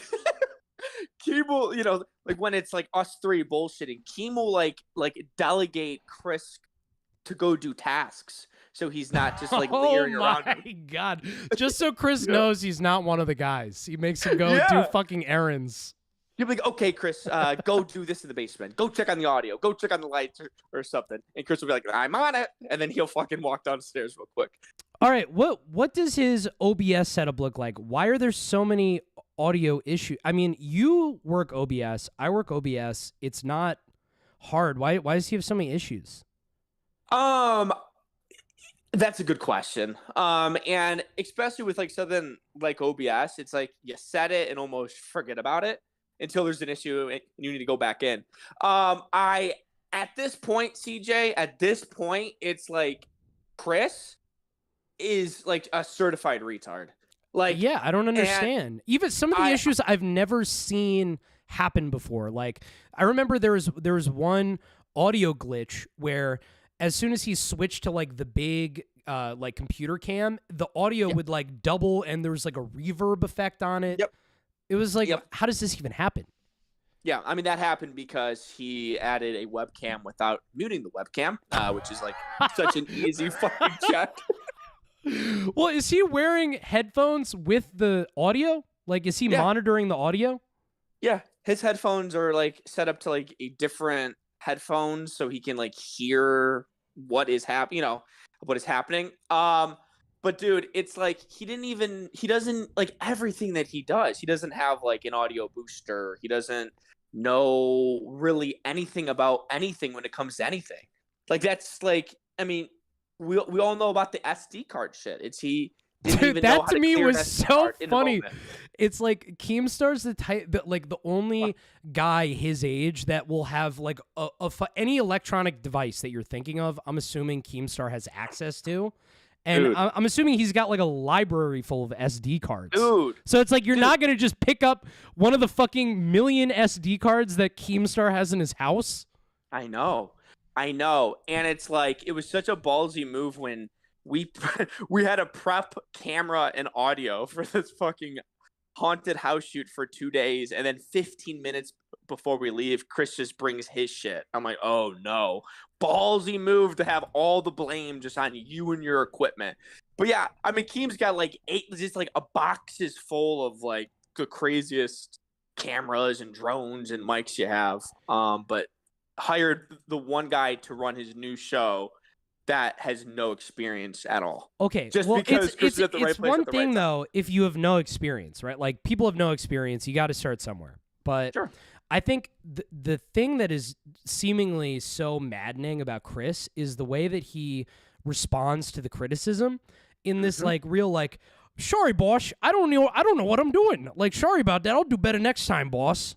You know what I mean? It's like this total indifference to the fact that he even did anything wrong. I mean, like, if I was his boss, I would fucking hit him in the head with a hammer. Yeah, I mean that's like a good way to put it. He's kind of saying it in a way where the words coming out are like him taking accountability. But then again, it's like, how can you just continue to take accountability and not even make any sort of improvements? And the craziest shit is going back to that fucking SD card. It's like we're on a fucking hayride at the haunted house on this big Halloween shoot that Keem's hyped up everybody for, right? And he doesn't know what is going on with the camera. I'm like, just go into the SD. If it's full, delete it and press record again. He doesn't know how to do anything. But he has this weird attitude. He has this he has this attitude like, oh, it's okay, things go wrong sometimes. He says it in the way that like a nice boss would say to an employee that fucks up, but he's like the employee that's fucking up that's saying it, so it just sounds fucking weird coming out of his mouth. It's like, oh, mistakes happen, like it'll be okay, like I'll keep that in mind for next time. It's like, but you just fucked everything up. Like, what do you mean you'll keep it? What about this time? You just fucked everything up. And he does that every single time. It's like that very casual fucking everything is gonna be okay every single time. Dude, he's infuriating. So what is like your and his relationship like? It seems a little weird. I think he sent you a message, right, where he's like, even if you go after me sometimes, we'll still work it out, or something like that, right? Am I making this up? I remember something like that. Mine and Chris's relationship, I think, is fine, but man, dude, he's infuriating. Because like when you're out there, there's not a lot of guys. Like you're just on the Keemstar compound. There's only a couple people, so it's like you have to hang out with them to a certain degree, right? Sure. Yeah, for sure. Right? So it's like I can't be, over the top fucking like rude or over the top fucking mean to him. Not that I would, but he makes it hard. A lot of the shows end, and even if Keem and I are happy with the show, I mean, I'm always like, I'm not gonna kick myself over any Keemstar show, but Chris will beat him up. He'll beat himself up over it to the point where even if Keem's in a good mood about how the show went, Chris is moping and he's sad and he's kind of dragging himself around the house and he's muttering to himself, I have to do better, to the point where it's like, okay, he's basically pleading for someone to come give him a fucking pep talk. So half the show. So he doesn't actually want to even do better. It's like he's just saying that to get sympathy afterwards. It's like if he wanted to do better, he would just fucking take that feeling and make sure it doesn't happen again. But he doesn't have that. It sounds a little bit like that. Yeah. I don't know what it is. And then obviously now because he's actually quit twice. He's actually quit his job twice, which is so fucking annoying to me that he continues to do that. But dude, as a grown man, if you quit once and come back, bad luck. You quit twice and come back. Now I think that like you're a girl and like a woman that just like wants to feel wanted and like wants to feel like fought for and wants to have the man or the boss like desire him. I didn't even think of it like that. Strange. That's Yes. gross. Dude, it's weird, man. It's like, okay, Chris, we'll talk to you tomorrow. He's like, no, I'm done. And then like he's back because Keem gave him a good talking to. It's very odd. And then at the same time, he'll act like a tough guy to certain people, right? It's like, I don't even know what his real personality is. It's like, is he a tough guy? Is he this He's on the mopey spectrum, little right? boy? He has to be. He has to be. on the Yeah. spectrum. Because like if you saw his body language, he had this whole like very casual kind of body language near Keem when Keem was in this like violent like closing his body off type language, and it was just so weird seeing these like two mismatched energies. And it was like, this guy's got to be fucking autistic. There's no way he'd be acting like this if he could read social cues. He has to be on the spectrum, like legit. And that would like explain a lot of his actions, right? Because there's like local townie women that like Keem knows, and like when we go out to eat, the townie women are always like congregating around Chris. Oh my god! And dude, it's like it's so hard to explain Chris. It's like he is so odd. It's when like a woman is showing interest in him. You ever think of like if a 11-year-old was getting like talked to by like the middle school hottie in a way, right? Mhm. Where it's like you can tell the 11-year-old boy is like uncomfortable but also like excited and like but very very nervous. But these are And then, towny women, right? These are are blown out, towny fucking women. cigarette smoking pill addicts. Yes, exactly. Yes. So it's that dynamic with those women and Chris a lot. And, the energy he's putting off to me is a guy that is like so nervous around a woman, but would fuck a woman, would fuck the townie. But then like if push came to shove, he would just like say, no, fuck that bitch or something like that. Now fuck that bitch. I don't give a fuck about that bitch. He's very confusing and like that. Does that make sense? It kind of goes back to him as a producer. It's like I don't even understand if he knows what he's saying. Well, it's kind of like on a roadway. You have the aggressive drivers, and then you have the guys that are kind of like weaving in and out. It's hard to tell what they're going to do. They're indecisive. Those people are more dangerous than the aggressive drivers because they're unpredictable. They're moving all over the place. That's like Chris's life. He doesn't know what he's doing. Like he's in between all this shit. He just seems confused and lost. Like it's kind of sad watching it. I know, man. And it's like I try to guide him, right? And another thing to go along with that sort of line and analogy is, CJ, do you ever hear Chris or see Chris talk about the Keemstar show when he's on like one of these like Discord calls and Keemstar nor I are around? Like no, the only other times I see him is in like Tipster's chat trying to suck his dick. That's usually where I see him. Yes, right. But sometimes he's in these like Discord calls with Mommy and Tipster and like other people, and like they bring up the Keemstar show, and Chris talks about it in a way where it's like he's almost embarrassed, and he almost like it's almost like they talk shit about the show with Chris. He's not used to being. You could tell he's not used to being made fun of, which I think he is. That dude, he fucking dresses like a cop and makes fun of people on the internet. It's like tough shit. Like if people decided they're gonna make fun of you, you got to fucking deal with it. Like this is the world you live in. You can't bitch out. I know, and that's what it is. So it's like I think when like in private, him and his buddies are like kind of making fun of the show with him, and then he gets on live and kind of snickers and kind of talks bad upon it. It confuses me because I'm like, Chris, it's like these guys that like you look up to. It's like Chris also, CJ, like looks up to like Nick and Augie and those type of guys. That's so and, sad. Like, and like he like respects them as like YouTubers and like loves their work and like he calls their videos their work. That's what he calls it. Yeah, right, exactly, right. You've heard that too. Yeah.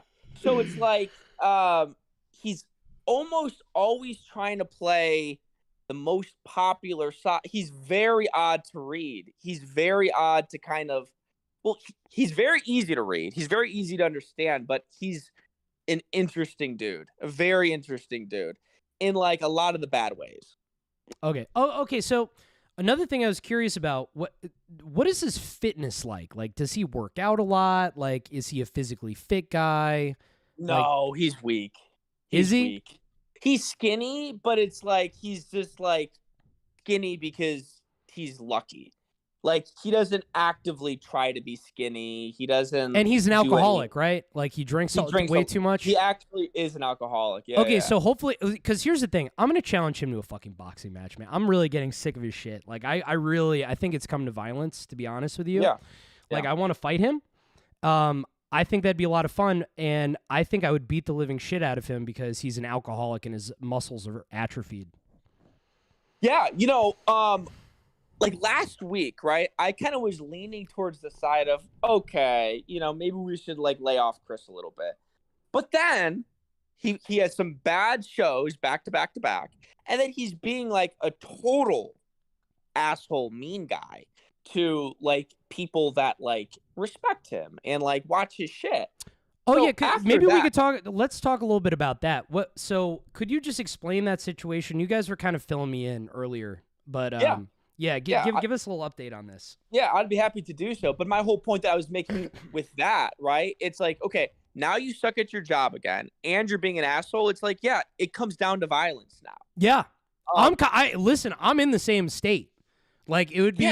It's a little far, but I can make it out there. It's not implausible for me to be there in the flesh with my fucking gloves on. It's really not. It's a decent drive, but man, it would almost be worth it. It's like Parking Tigers has the curse on him, and then CJ's gonna get physically with him. It's like this could actually be super beneficial with him. So the drama with Abby Blackbird, right? So Abby Blackbird has been a quote unquote spurg, right? Like a person who doesn't really make content, but is like in the community. Abby Blackbird. I'm a big Abby Blackbird fan. She was the girl at the Deaf Noodles roast that came up and absolutely murdered. So Chris hired Abby Blackbird to be on the Narc news team. She was on the Narc news team for a couple weeks, and throughout her time on the Narc news team, she was repping Chris the Narc very hard, right? Always shouting him out, plugging him, making sure that Chris the Narc stream and Chris the Narc is on everybody's mind, right? Doing a good job. Then all of a sudden, Chris gets in a live stream late at night, and it's me, Chris, Xylee, Edwin, Bruce Allen, and a couple other people. And Abby's in the chat, being very pro Chris, being very supportive for Chris. And Xylee goes, oh, Chris, Abby's here. Kind of in the same way when Xylee asked Chris, how do you think the show went tonight? Like they've been talking about this. Like, exactly. You got to address this. Exactly. Right. Exactly. So after Xylee does that, Chris goes, you know what? She's not on my team anymore. Nope, I don't have anything to do with her, which to me is extremely shocking because just that day, in just minutes before Chris says that in the chat, Abby is Narc News Team. Chris the Narc rules, being very pro Chris. So Chris saying that, it's like, damn, this is kind of weird. So then I ask him, I'm like, Chris, when did you fire Abby? Because she's acting like she's on your news team. And he goes, I haven't yet. But he Oh my God, are you serious? He let the bean spill. Yeah, he let the bean spill in front of everybody on Xylie's stream, embarrassing this poor lady, this poor girl, this poor female, Abby Blackbird, you know, who gets unnecessary shit from so many people. Now, Chris the Narc is like openly embarrassing her, right? So we start to rag on him, start to give him shit, rightfully so for that. And then after that, Abby and him kind of have like a month-long spat kind of on Twitter where Chris is not ignoring her and Abby, you know, is clearly hurt by Chris and Chris is being an asshole. Abby's called in multiple times to the Keemstar show and Chris has been a fucking prick to her. I think something happened behind the scenes. I don't know what it is. I'm not sure if they got drunk and too comfortable or something, but obviously something went haywire. And then Chris wanted to embarrass her and kind of dump her to the fucking curb like a bag of laundry, like a bag of dirty fucking Goodwill clothes or something like that. Poor girl. And then he's been a little pussy man, a little pussy boy, not you know, allowing his peers like Tipster and allowing his community, you know, like other people to dogpile her while he sits back and kind of snickers and lets it happen. I think it's absolutely disgusting. So that's the update with Chris and Abby. Who knows what's going to happen next?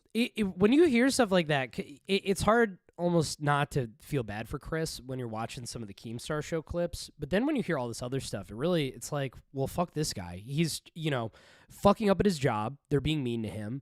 And then he's like taking that anger out on just people in the community that watch him. Like, what's the point of that? His supporters. It's so his weird. supporters. His supporters. His support, like a girl who like was giving Chris her time and effort. You know what I mean? I'm getting more and more alarmed by how a lot of these people in the commentary community are treating these like kind of like mentally unstable or unwell people in the community. It's like they're fucking just like pitting them against each other. It's like, I know. What the fuck is wrong with you guys? It's like they're doing these little like Nazi science experiments with all these fucking mentally ill teenagers. Especially fucking Doc on the radio, man. I can't even watch that show anymore. It makes me fucking physically ill watching him do what he does.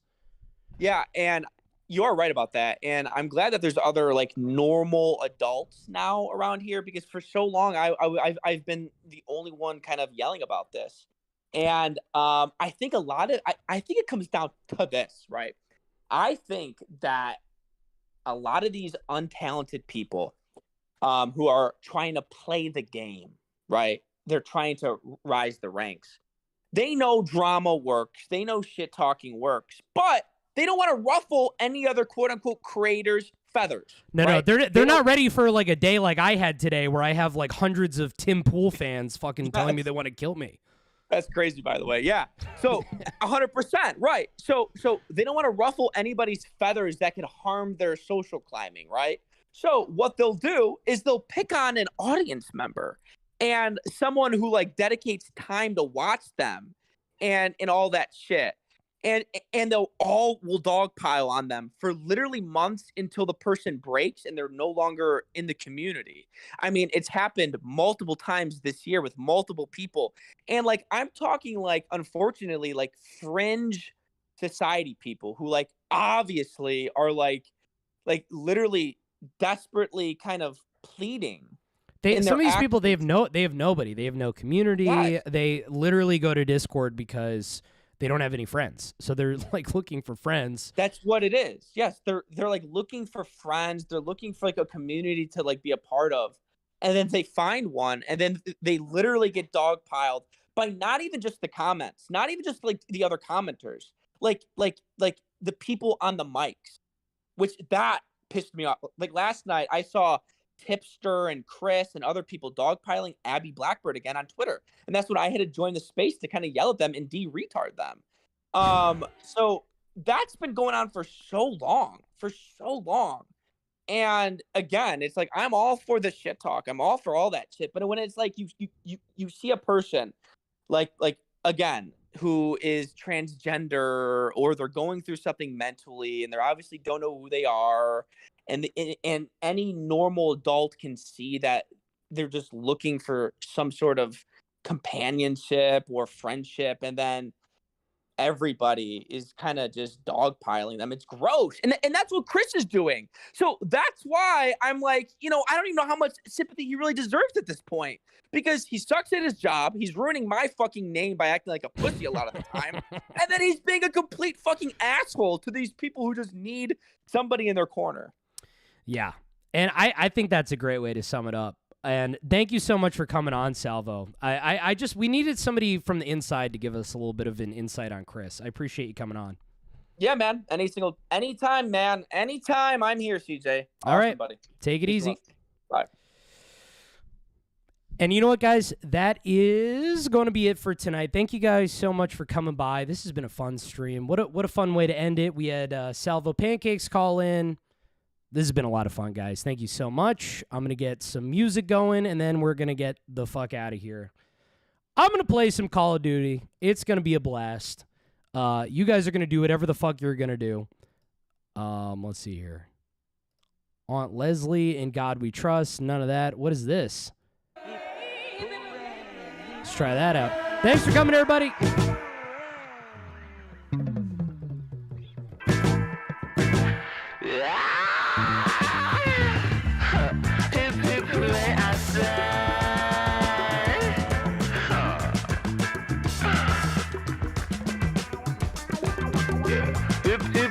I say, no more living through the dawn of the rats. No more fucking for my head down. I'ma put the chains, let my spirit down.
Find my ground on desert. Oh, can't you see that they all sit to death? Passenger in the white man's world is not easy to flex. Oh, mama. Oh, I've been waiting for God to cover me with his blood. The blood of the blood is what I want. Cover me, cover me,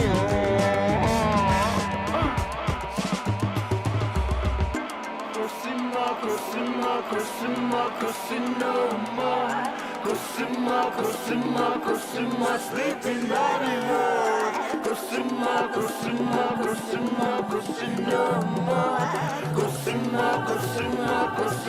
sleeping body more.